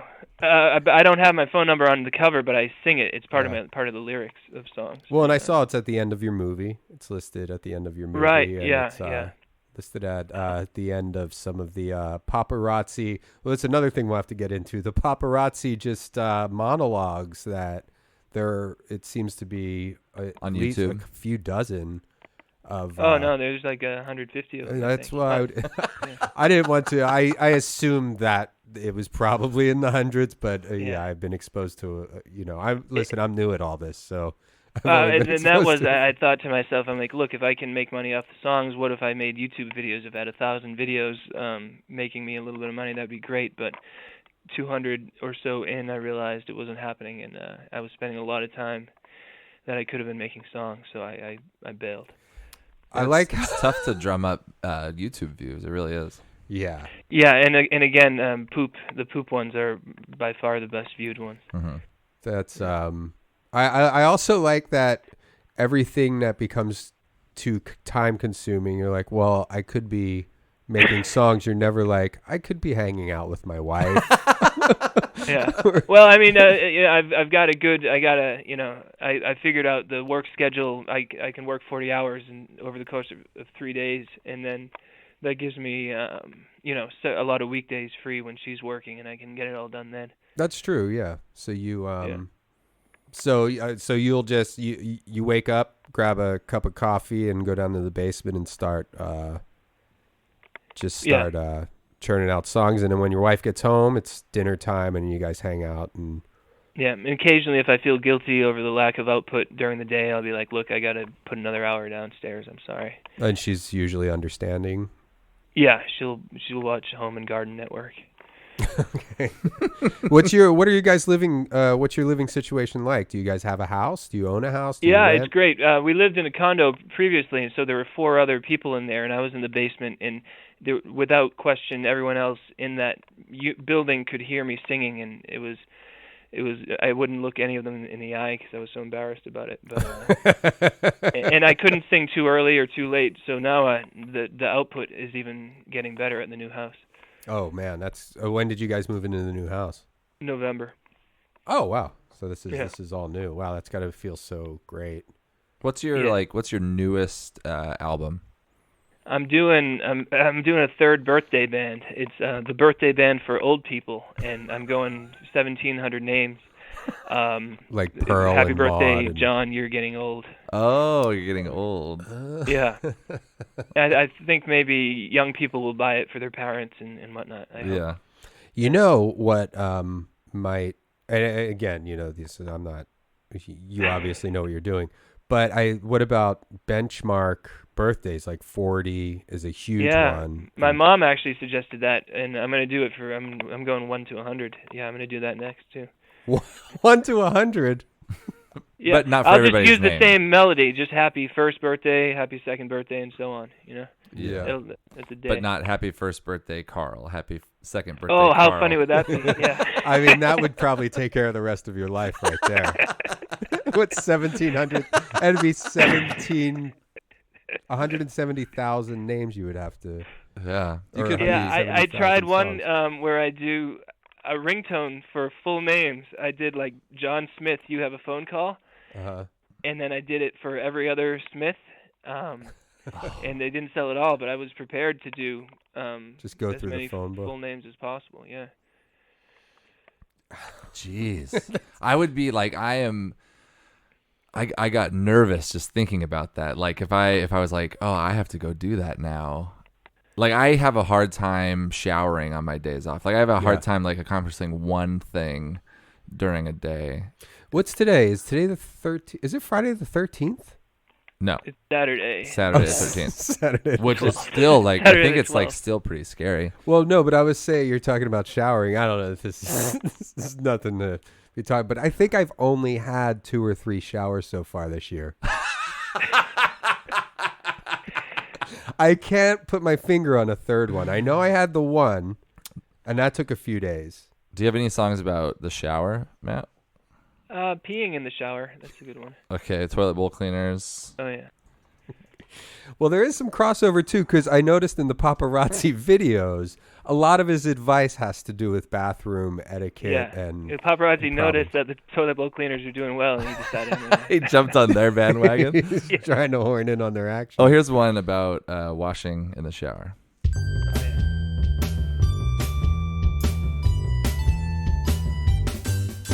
I've lathered my hand with the soap, and I hope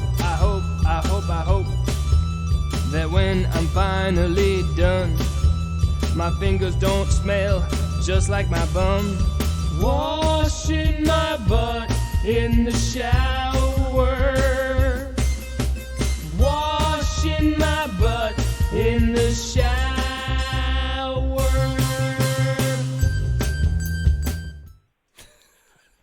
That's great.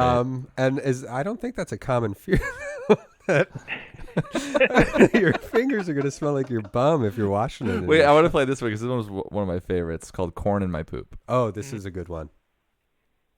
Corn in my poop, I got corn in my poop. I got corn in my poop, I got corn in my poop, I got corn in my poop. I got corn in my poop, I got corn in my poop, I got corn in my poop. All the other food I eat gets transformed into a big brown mushy ball. But when I eat the corn, it comes out not having changed at all. I got corn in my poop, I got corn in my poop, I got corn. I got corn in my poop. Corn in my poop, I got corn in my poop, I got corn in my poop. I got corn in my poop, poop, poop, poop, poop. Or would I even notice the difference? Or would I think that it tasted great if I extracted the corn right out of my poop and put it on my dinner plate?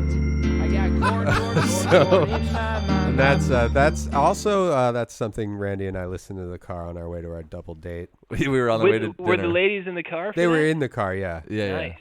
Yeah, they were in the back seat. We made them pipe down. We made them. They were whispering a conversation while we listened we yelled to at them. Yeah, because we had to listen to it on Randy's phone. We couldn't plug it through the stereo. Yeah. That's a great one. Let's hear. I want to hear the peeing in the shower song. Can you pull that one up, Red? Let's see. God, I just searched toilet bowl cleaners pee. You know what? There's like 50 songs. The first album isn't on Spotify for some reason, and that's from the first album. You could at least get it on iTunes. Oh, go to iTunes and do that. Yeah. I don't know why that is. Yeah, when we get off the air, I'm gonna have to talk to you about maybe we can work out some kind of trades or something for some of your music. Yeah, you can have whatever you want. Well, I mean that's the next time that you'll have to wipe the toilet rim. Shower, peeing in the shower, perfectly hygienic. Peeing in the shower, I'm opening a clinic. Peeing in the shower, you have to have good aim, 'cause it's best if the pee goes directly in the drain. Shower, peeing in the shower, no way that it's wrong. Peeing in the shower is worthy of a song. Peeing in the shower. Goodness gracious. I love it. It's so good. I mean, God, I definitely need the entire toilet bowl cleaners library. I'm going to have to buy a whole new iPod just for your songs, because most iPods only hold like what? I mean, if you get the huge gigabyte. Yeah, I don't know. But like if you just get an iPod Nano. Well, let's ask Mini, Kim. How many external hard drives do you have? Oh, that's true. I just have them on CDs. Yeah. The Vault, I mean, I just have one copy of each album back here, but I mean, they're up on all the sites. Yeah, you'd have to buy all your music back if something happens to your vault. It's like a snake eating its own tail. I'd get most of it back on the other end, so it's okay. Oh yeah, you're buying it from yourself. And then that month, I'd be like, wow, look at all the sales this month. You'll get 30 or whatever it is, 60% of what you spent. Yeah. I love how specific some of them are too, because it's like Thanksgiving turkey farts, pee on the Christmas tree, Easter bunny poop pellets. Let's pee. Let's hear some pee on the Christmas tree. And for those of you just joining us, I don't know why you would just start the podcast in the middle, but we're talking to Matt Farley, the mastermind behind Motor Media, M-O-T-E-R Media. Check that out, motormedia.com. And there's a list of all of his bands, and you can go through, sample some on Spotify. I mean, you get a fraction of a penny for each sampling, and then go to iTunes and buy some stuff. Because what else are you going to do with your money? Give it to somebody else? It'd make a good gift. Buy an album, burn it on a CD, and give it to someone. At least, yeah. There's any name, any of your friends, go out there, get the birthday. If they have a birthday coming up, that's a perfect 99-cent gift, and you'll be the life of the party. You spend 99 cents on a gift, plug your iPod into their whatever dock they're playing it through, and you'll be the hit of the party, and then everything will spread word of mouth. And this guy he'll be working in the basement of a mansion by 2015, I hope. There's a lot of I've done a couple custom. Some people have called and been like, hey, you don't have happy birthday blank, can you do that? And so I've actually done a few for really obscure names. Oh, which is fun. And you just that's just free of charge. They'll just as long as they download it. It's good. Send out some good vibes. Yeah, that's great. So this is, what are we peeing on the Christmas tree? Pee on the Christmas tree. I like to pee on the Christmas tree, pee on the Christmas tree, pee on the Christmas tree, pee on the Christmas tree, pee on the Christmas tree, pee on the Christmas tree, pee on the Christmas tree, pee on the Christmas tree. A little known fact was discovered by me, and that's that the best way to have a great Christmas tree is to fill up that watering can with warm yellow pee. Then watch the tree thrive, just wait and you'll see. I like to Pee on the Christmas tree. Pee on the Christmas tree. Pee on the Christmas tree. Pee on the Christmas tree. Pee on the Christmas. Is that based on any kind of have you ever tried that? No, I'm pretty conservative in life. I'm just down in the basement. I just think of some weird stuff though, you know? Yeah. Well, in the movie though, you know, I mean, it's not you're not a complete closet weirdo. I mean, you're right out there in the movie, and you definitely come off as a real crazy guy. Yeah. I just mean in art, in the creative things, I'm pretty wacky. But you know, when you're off the clock, you're not upper decking or peeing on anybody's Christmas tree. No.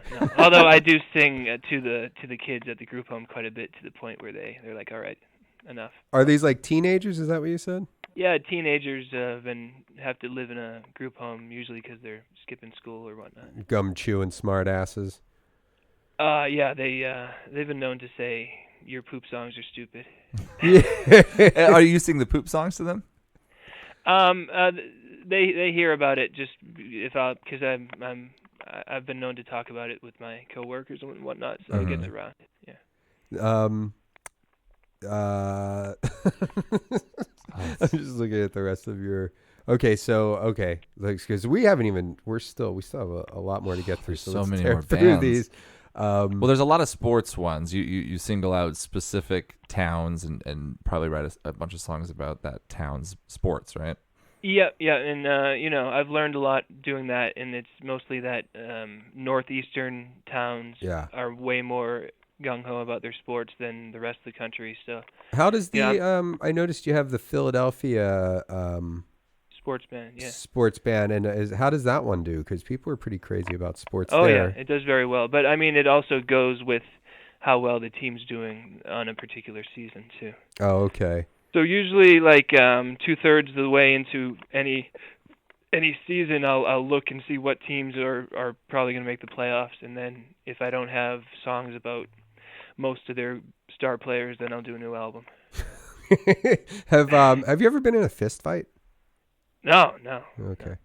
How about, so we stopped off at the Hungry Food Band. I wasn't insinuating that you should have been. That was just one of his questions he was dying to ask you. This is one of my questions. Yeah, go for it. So did we play a song from the Hungry Food Band? No, I don't think so. Already? I don't think. Yeah, I think we got sidetracked by Poop and Pee. Oh yeah. Yeah. So it's is there a dish that if you name a few titles, I can tell you which one might be good. Crepes are a fun alternative to pancakes. No, that's not good. Potato salad. A chocolate mousse is not a tasty animal in the forest. That might be good. Butter lettuce, that one sounds good. Oh, I like butter lettuce. I like mustard on so much of my food. Yeah. The Whisk song.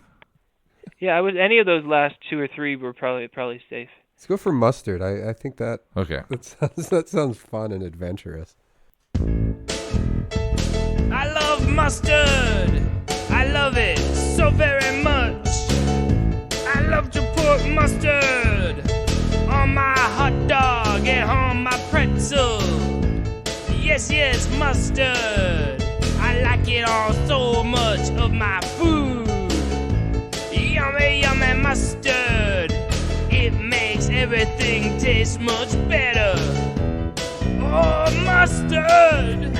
What a great thing to put on your food.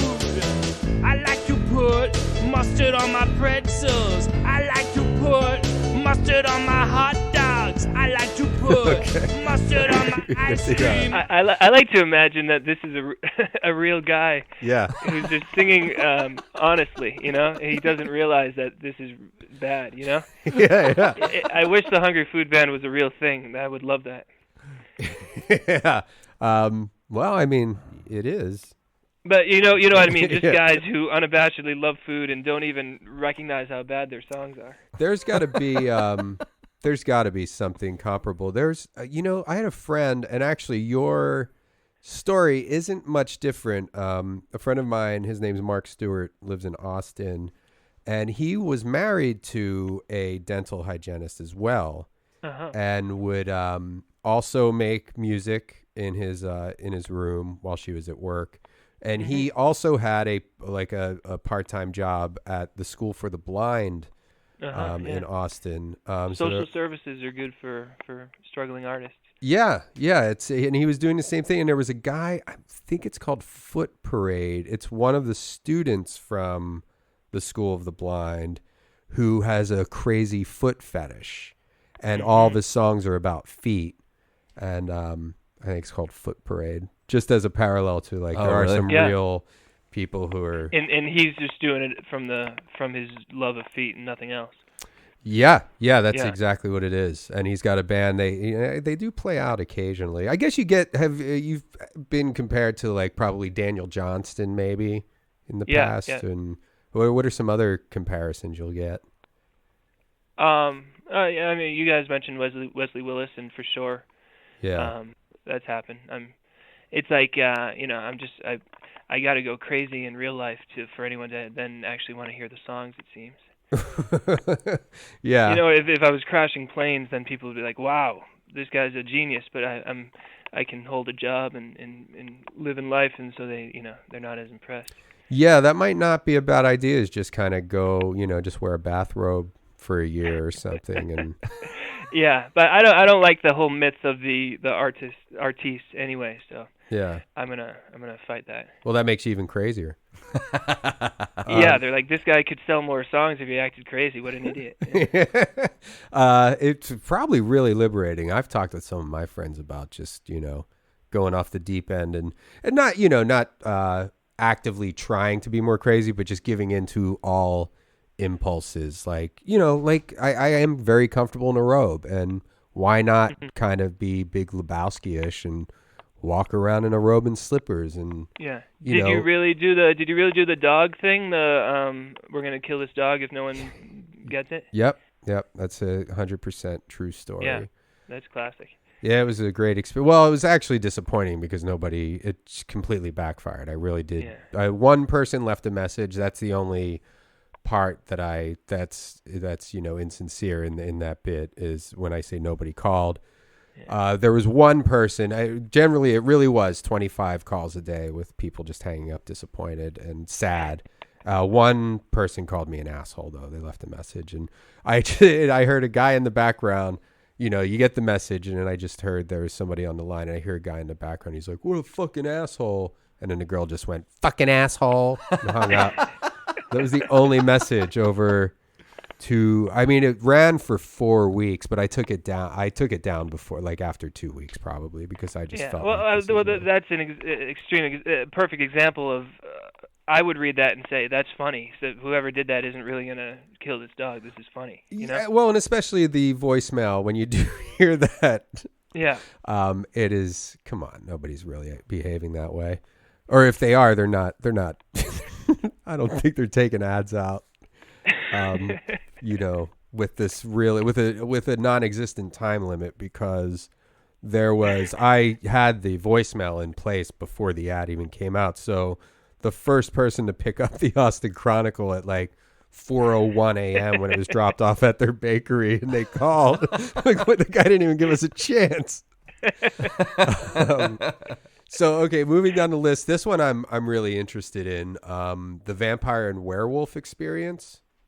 Yeah, do you know the Twilight? Twilight was a big hit, and because I work with teenagers, I was stuck seeing those movies constantly, so I figured I knew every character inside and out, and so I wrote 2 albums about it. And again, about 90 songs on each album, or? No. These were more specific, just because. Right. I didn't know that much about it. Yeah, and you can't put.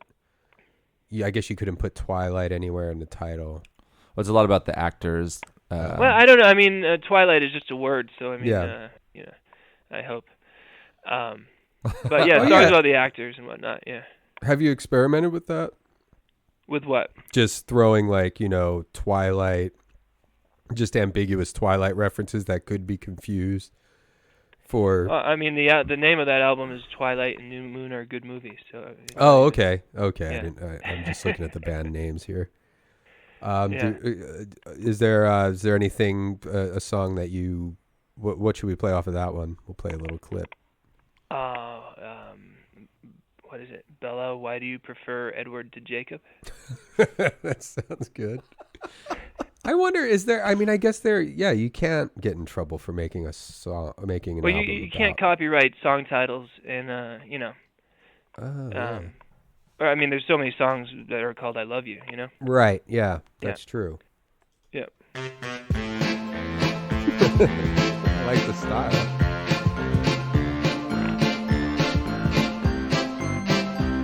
Oh Bella, Jacob's a good fella, so why do you prefer Edward to him? Bella, oh Bella, Jacob's a good fella, so why do you prefer Edward to him?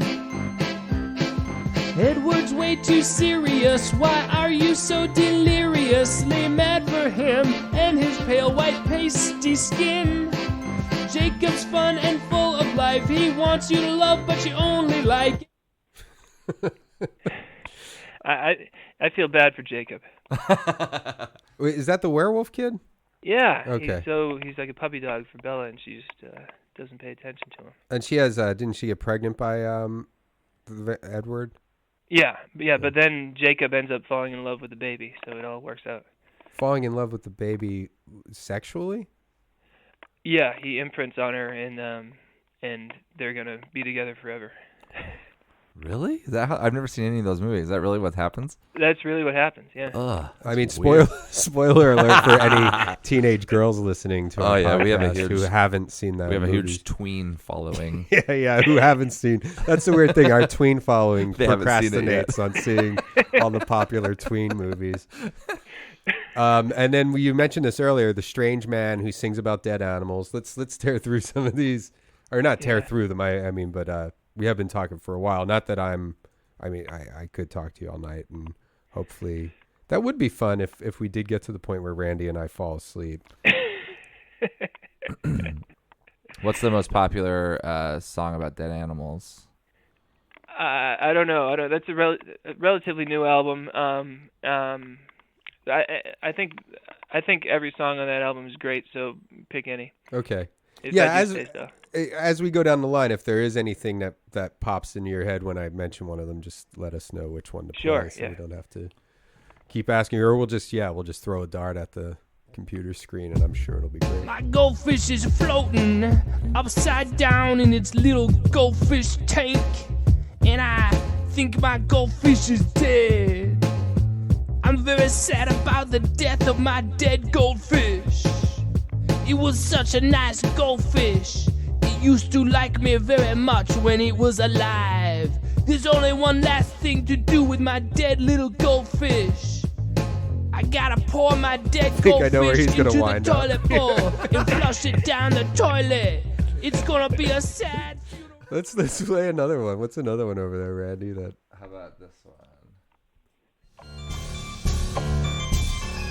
Dead woolly mammoth. Dead woolly mammoth. He's definitely a strange man singing about all this. Yeah. Is there? I mean, well, these are all just digital. Like you don't leave CDs laying around for people to. No, just Moe's Haven CDs. Right. Because we actually printed up a few of those. So there are no liner notes in any of these albums. No, that would be fun. That would be a whole different world. That would be great. Yeah, maybe if you get sick of playing music one day, you can sit down and jot down little bios for each of these. The guy who sings songs about cities and towns. Yeah, the one thing that my biggest fear is that I'm going to run out of topics to sing about. I don't think that could ever happen. I don't know. Sometimes I'm going through the list of top celebrities of the month, and I'm like, geez, I've written multiple songs about each one of these people already. Have you ever written anything about Maury Povich and his show? Probably. Yeah, I guess that's probably the biggest thing you're going to run into is just not knowing. You'll start. I have two songs about Kesha on one album because I didn't realize on one of the Joker fan albums that earlier in the day I had already done one about her. Were the Kesha songs differently Yeah, they're composed different and lyrics inspired? and music, but just because maybe midway through singing the second one, I was like, wait, haven't I done this already? But I just saw it through, and then I burned the CD and it was there, and I said, well, what can you do? Yeah, you just have two Kesha songs. Right. She's pretty popular, so you get twice as many people fooled into buying it. Okay, the guy who sings your name over and over again. Right. Cities and towns. But with the cities and towns, Yeah. it's just I'm thinking there's a lot of cities and towns that could keep me busy for quite a while if it does well enough. So I'm hoping that's a new thing. Yeah, you might make more. Well, obviously the larger cities have more people in them, but those people probably don't care as much. So if you found my hometown, if you wrote a song about my hometown, maybe you'd have 100 people download it as opposed to a song about Los Angeles, maybe Exactly. maybe yeah, 100 and people. There's plenty of songs about Los Angeles, but not a lot about these little towns. Yeah. Outside of it. That's the game plan. Speaking of small towns, what about high school football teams? Have you ever thought about that? No, that's a good idea for sure. I've thought about it, but I don't think it would work. I have songs about colleges, and they don't do so well. Yeah, I guess they already have their own kind of songs already. What you could do is you could go to high schools and you can kind of study the people, and then you can write songs about different relationships that are Individual blossoming. students. Yeah, That's something that'll never I'm just run doing out. research here. Give me a break. You just hang out at a couple Yeah. a couple of high schools, and every 4 years there's going to be a turnover of completely different people to sing about. It would be good to write about specific incidences between different students at specific schools. If someone broke up with somebody, to then have a song come out a few weeks later about it. they'd have their minds blown. Yeah, have you ever done any kind of advertising like that? Like if you want a specific song written about a situation, email me and put $10 in my PayPal. When people call me for paparazzi songs, I usually offer to do a song about them. So besides the celebrity songs, there'll be a song about Nicole. And that's just some girl named Nicole who I say, email me something about your life, and it'll usually be I have long hair and I like Justin Bieber, and my friend's name is Stacy, and so then I pretty much just sing that. I mean, that's something, and you just do that for free for them. Well, it ends up on iTunes, and so they buy it, so I make a good 60 cents out of it. Yeah, I think there should be an upfront. It'd be fee. Maybe charge I'll do them it for $5 at least. I mean, that's something that's nobody's going to care. Even a teenager doesn't care about $5. So then you'll get $5 and give them a free copy. Yeah, but then I'm mailing them copy, or I don't know. I'm happy to do it, Okay. and the fact that they're on iTunes makes them that much more apt to tell their friends about it, and then their friends will look up paparazzi, and I think it's True. good for word of mouth. Yeah. Yeah, you know what you're doing. I'm sorry, I don't mean to. No, keep trying to- please suggest a way. Let's listen to a city. I mean, I grew up in Philadelphia. I have a New Jersey album, which is not too far from there, so there's probably songs about any New Jersey towns you might know, but I haven't done Pennsylvania yet. Oh wait, so cities and towns, Philadelphia isn't there? Well, I'm going state by state. Oh, okay. So you're just So starting there's out. an album of Texas cities and towns. There's let's do Connecticut Texas. and New Jersey and England. Let's see if we can find Austin in Texas because I live there. Yeah, that's in there. It's called Austin, home to weird, creative people. Oh, which we covered earlier. Yeah. Have you done Oregon? No, not Okay. yet. But I try to wait till the previous album, make sure they're selling enough for me to actually bother doing it. Do more, yeah. All right, here's Austin.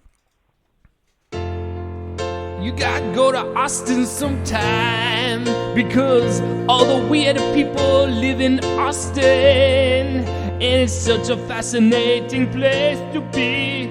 You can walk around the streets of Austin and you see all kinds of weird, freaky people. There's all kinds of weird, freaky, artistic people. And they live in Austin. They do not look like the normal 9-to-5 people who walk around most town.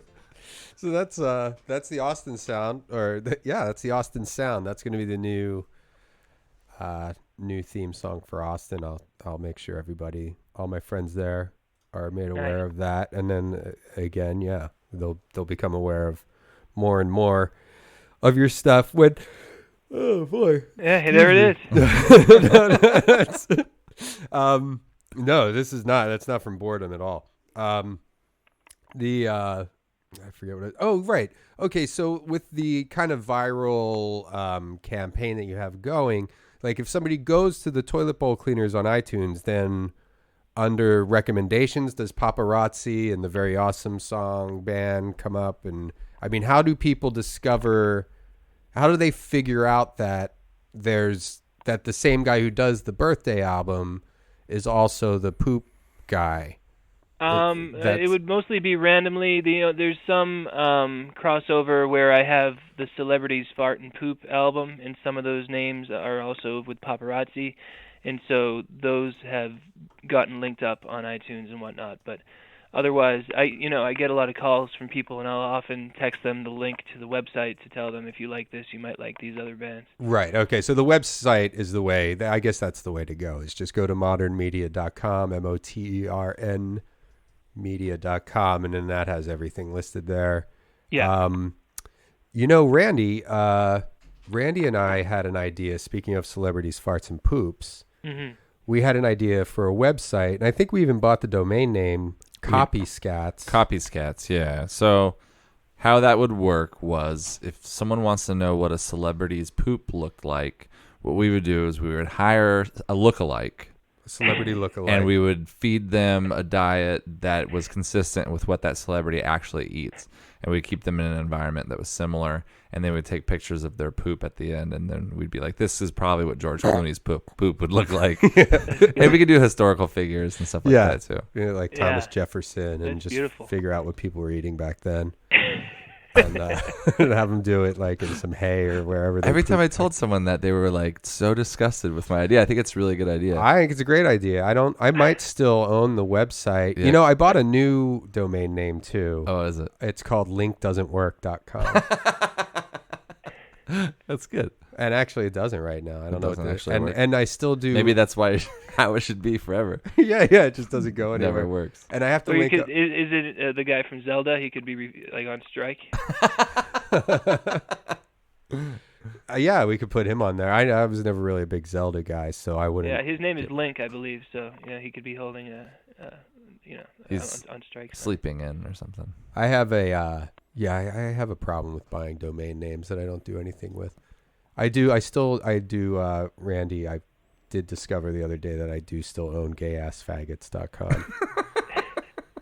I think I should just figure out how to link that to our Bone Zone. Yeah. So wait, where we were going? Oh yeah, celebrity poop songs. Yeah, I feel bad about that. I feel guilty. I don't. If Scarlett Johansson Googles herself and finds that, I feel bad about it. So I haven't done any more of those lately, and I'm pretty much positive about everybody else since then too. Oh, is that kind of negative, the Scarlett Johansson? Or? No. I mean, it's just a wonderful celebration of the fact that just because we think these people are better than us, they're people like me and you. Right. But nonetheless, it's a little tawdry. Oh, I think we heard one last night about Zooey Deschanel. Yeah, my favorite is the Scarlett Johansson one because it was the first one I wrote, and then basically it's the same message with every song, so it kind of runs dry after a little bit. Right. Even for me. How have they sold? Oh, they're good. They're good. So people, I mean, I guess you put Scarlett Johansson in anything having to do with her ass. It helps that she put out a couple albums too, so people are going specifically to search for her on iTunes. Ah, I was unaware that she ever put out an album. Yeah, probably.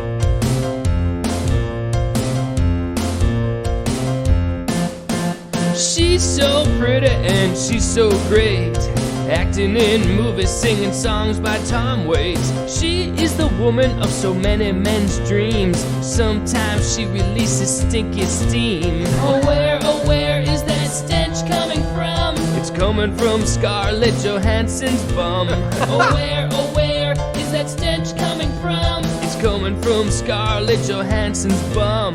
Scarlett Johansson farts.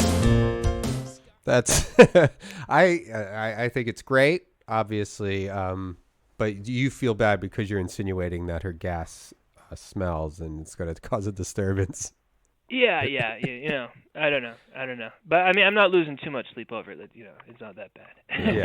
Yeah, tawdry. It's a little tawdry.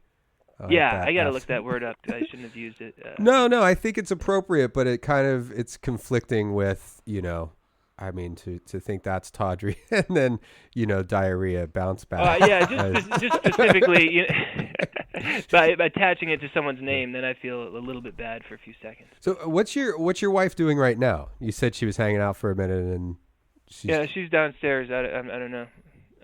So you have a sub basement.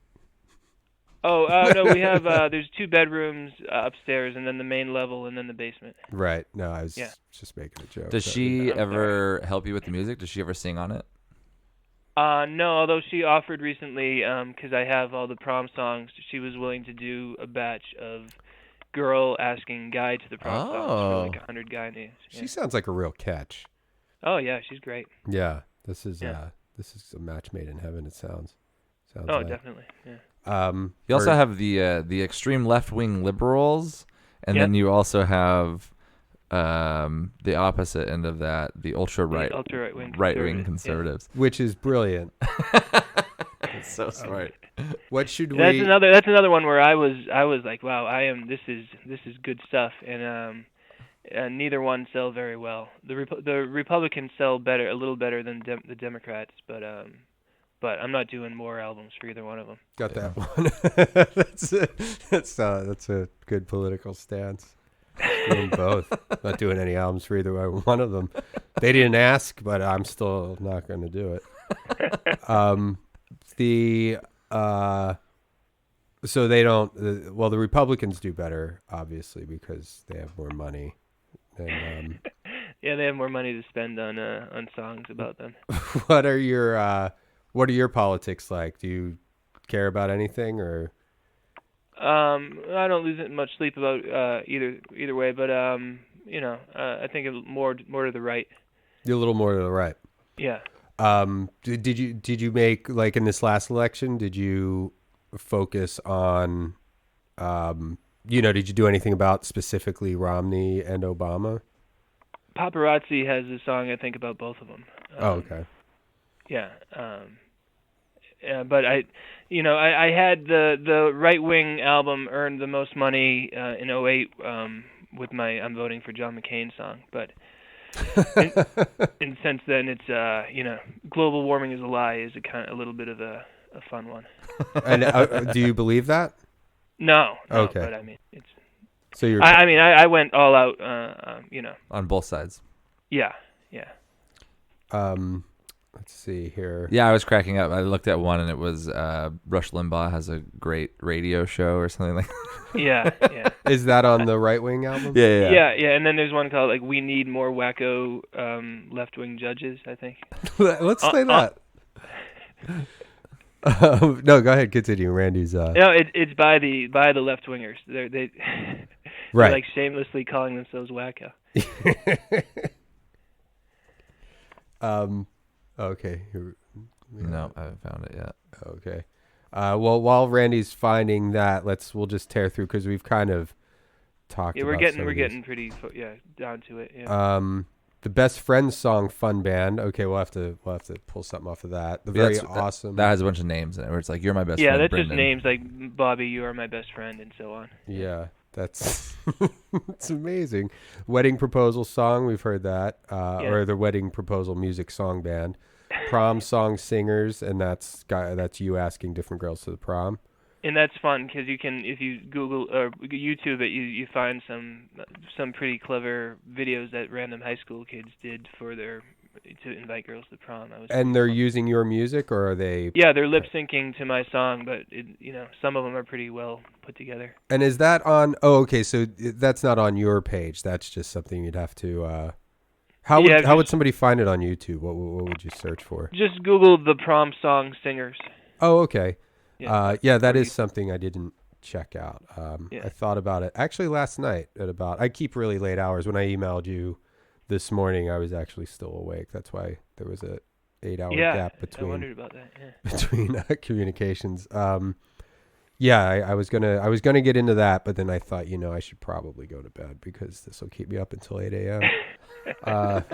So the prom song singers, those crazy college kids. Yeah, those are half are just songs about college, and then the other half are just songs about the girls at specific colleges. Like BU girls are beautiful is a good one. Okay, we'll have to. So do you have the Left Wing Judges song? Let's see. I found one called Bill Clinton's Got Charisma. Yeah. I like that one. What is Judges? Yeah, Judges.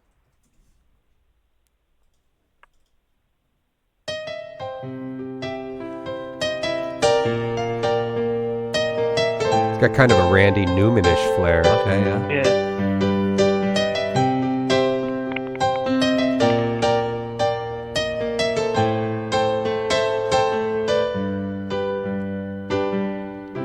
We need more liberal judges.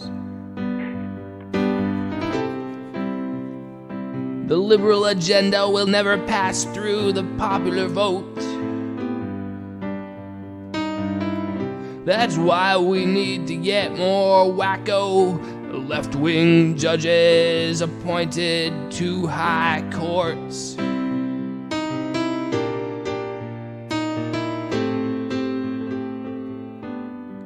We need wacko left-wing judges who will free the criminals. There was another one called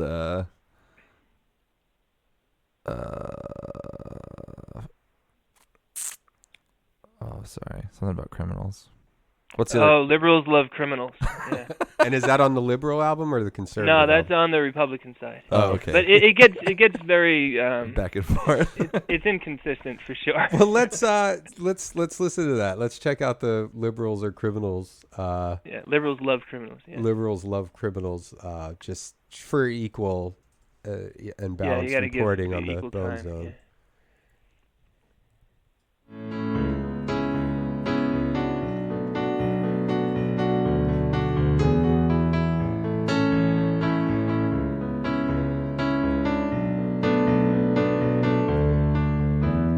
Liberals love criminals, everybody knows.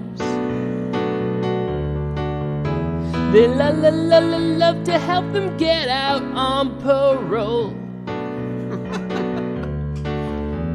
If liberals had their way, every crook could roam this great nation. 'Cause they believe in second chances and rehabilitation. Liberals think criminals are all good, and that they made mistakes because... How did that sell with the? Did you move a lot of units of that one? No, I don't know the numbers, but if one person has either one of those songs on their iPod, I considered it victory. So moving down, and then this is not to skim over. I mean, there's every town. There's you have songs for a lot of cities and specific sports. Right. Yeah.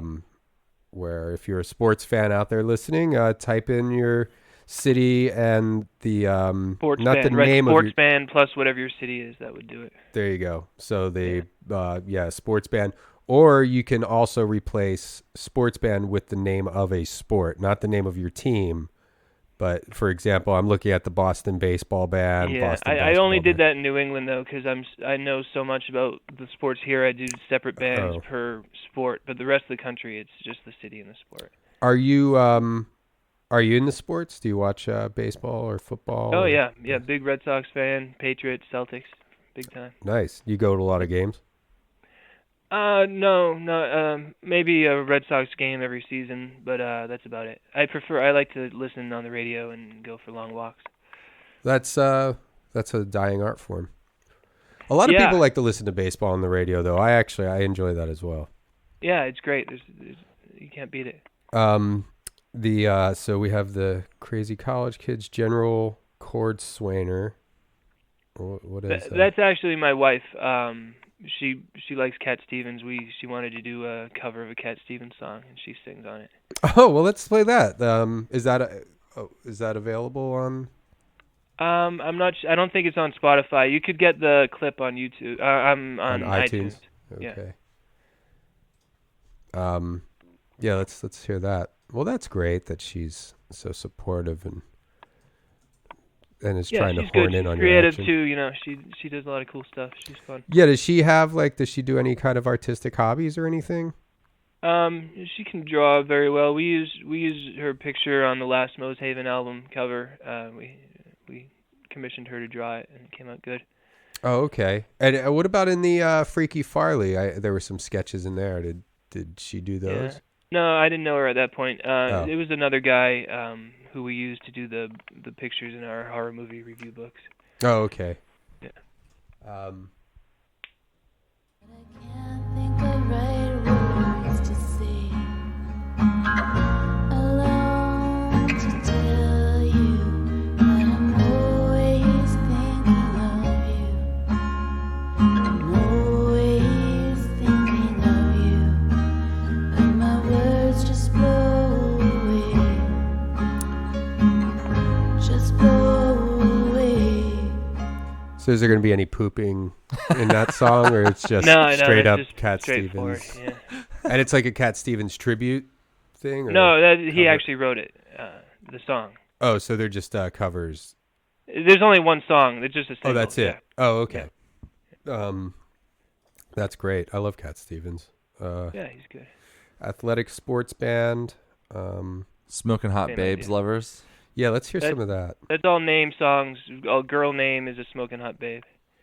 Oh, right. Yeah. We did play a little bit before we called, but yeah, let's. Those sell better than the boy. I did. My name is Brendan, and I'm awesome. And then I did Mary as a smoking hot babe. The girl ones sell better than the boy ones. And probably purchased by a boy For a girl, yeah. for a girl. Yeah. Becca Is a smoking hot babe. Becca. Is a smoking hot babe. I'm talking about Becca. She's a smoking hot babe, alright. Oh, yes, she is. Becca. Is a smoking hot babe. Actually, Randy could be a girl or boy name. Is there a Randy I smoking hot babe? bet there is, but with an I. And it might be Randi possibly. Oh, I don't see it. Ah, Oh, you didn't do it. That's okay. sorry. It's okay. It's okay. Who's the girl on the cover of that album? That's my wife. Oh, okay. And all the album covers are very similar for those of you listening. It's generally just a picture. Sometimes they're identical too. Yeah, with just different Different words. different yeah. words. Okay, so the Smokin' Hot Babe Lovers, the very, very awesome song band. We heard some of that. The Best Friends Song Fun Band, which I don't think we heard anything from that. Oh no, I'll look up on it though. That's more name songs. It's just Yeah. Johnny, you are my best friend. Okay, so that's the Best Friend Song Fun Band, Wedding Proposal Music Song Band. Mm-hmm. Oh god. Sorry, I'm talking. I'm exhaling more than I'm inhaling. Those Crazy College Kids, General Chord Swainer. We got to that, and then of course all of the sports. What's the Farley Flower Band? Is this just songs about flowers? Since my father retired from teaching, he became a part-time flower delivery guy, and he said, "Hey, what if we did a song about the flower guy?"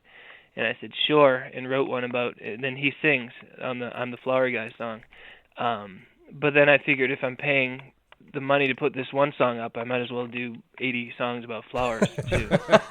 Might as well.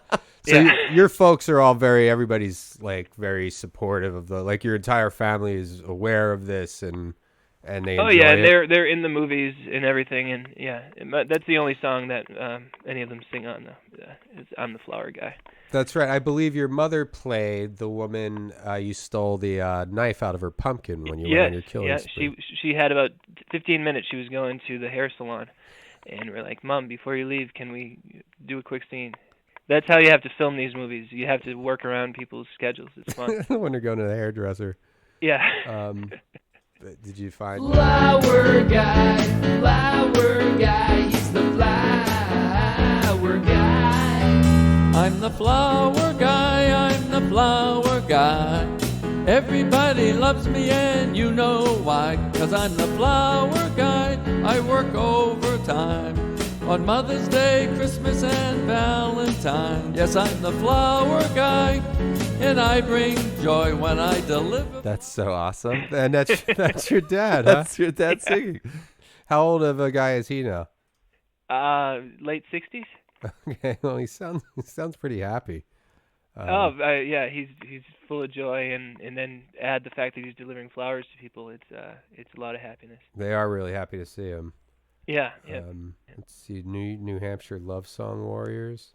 Yeah, so I thought first I was gonna do the girls, like we have the song California Girls. I thought, you know what I'll do? I'll do the girls from every city in the country, and I did it for New Hampshire, Massachusetts, Rhode Island, and Florida, and they didn't do so well. So now I'm flipping over to the guy who sings songs about cities and towns, hoping that will do better. Oh, the River Mud Warriors. That's from the new movie, Don't Let the River Beast Get You. There's a band in the in the movie, and they have a song called the River Mud Shuffle. So that's just a single. Oh, that's just a single. Right in the middle of the movie, suddenly they break into song, and everyone starts dancing. It's a really exciting part. That's well. Let's hear that. Let's. Can you chuck that on, Randy? Because it looks like we're pretty much winding down. With we're not gonna. Obviously, we're not gonna go through every. What is it? River Mud. The River Mud Warriors. And that movie's coming out in May, I think. And will that be a YouTube release, or is that the one? I think it's going to be like deal? iTunes, and then potentially other places. I don't know. I really don't know for sure. But it's called "Don't Let the River Beast Get You."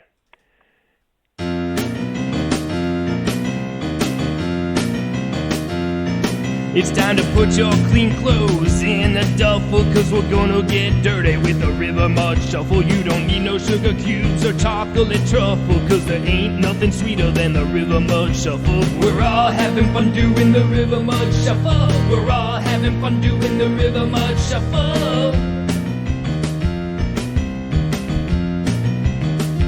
I'm only gonna tell you once, then I'm shutting my lips. You wave your hands in the air, then you shake your hips. You point. That's a rockin' tune. And when the band is depicted in the movie, how many band members are there? There's 4. It's a dramatic scene at a wedding where the band refuses to play, but the River Mud Warriors happen to be all attending the wedding, and they haven't performed in years, but they bring the band back together, and everybody dances the River Mud Shuffle. It's great. I can't wait to see the movie. Let me know. I can send you an advanced copy. Oh God, I would love that. my God. And Yeah. we'll do a screening at Randy's place. Nice. Just me and Randy. What's the Spoiled Chefs? Yeah, that was the guy who plays my dad in Freaky Farley. Mm-hmm. He likes to sing, and back when I was doing just the Mose Haven stuff, we did an album of songs about food, and that was part of the inspiration. I mean, I ripped off the Spoiled Chefs and formed the Hungry Food Band. Oh, Actually, yeah, but just songs about food. Have you ever thought about suing yourself just for kicks, like filing a cease and It would be desist? good for a press release, I think. You know. I think it'd be great. Like, Yeah. just have the Happy Good Times birthday band sue the super fun. I'm sorry, I don't have all the names memorized. I yet. don't either. It's okay.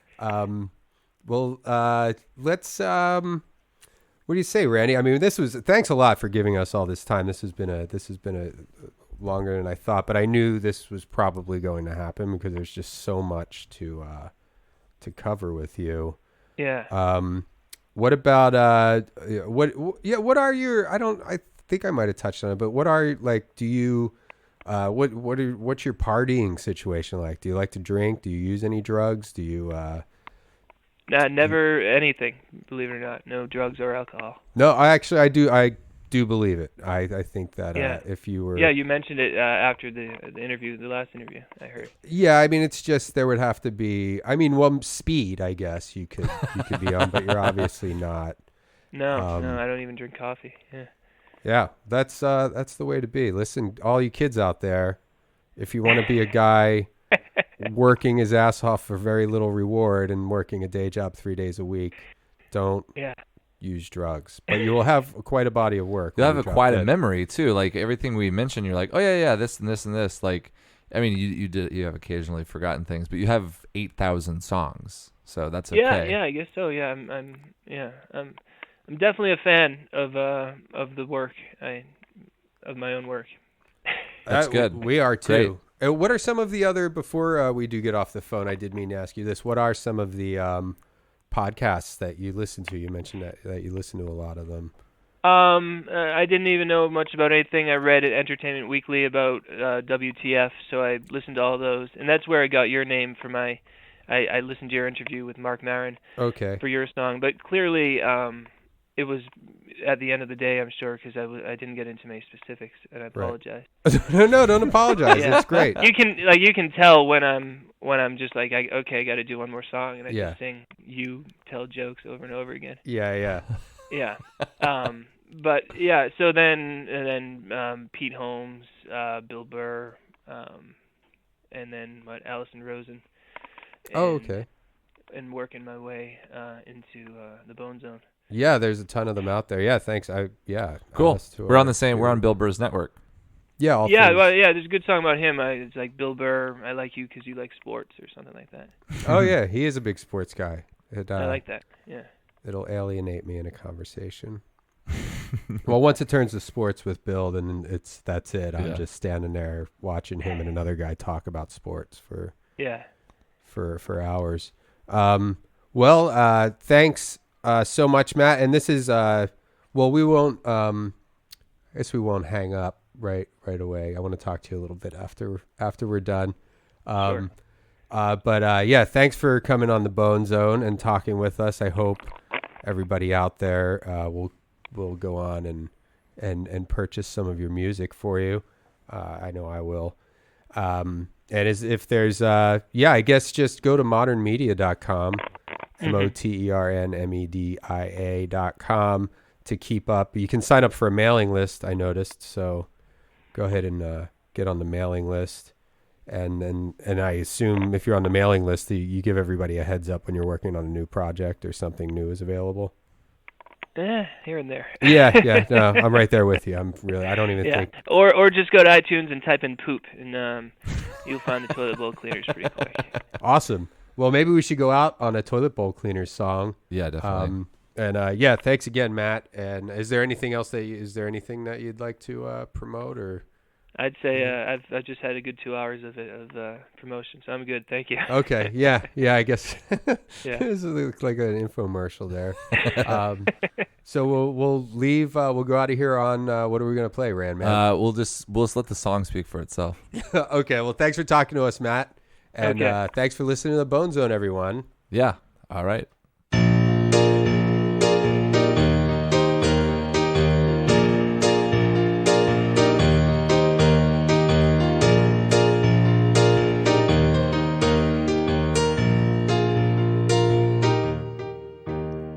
The dog has diarrhea. The dog has diarrhea. There he goes, all over the rug. Now he's looking really sad, like he needs a hug. I don't think so. The dog has diarrhea. The dog has diarrhea. Look at all that watery brown stuff all over the floor. Looks like he's finally finished. Oh no, here comes some more. Somebody gave him human food. Nobody listened to me when I said, whenever he eats human food, his bowels get quite agitated. And now the dog has diarrhea.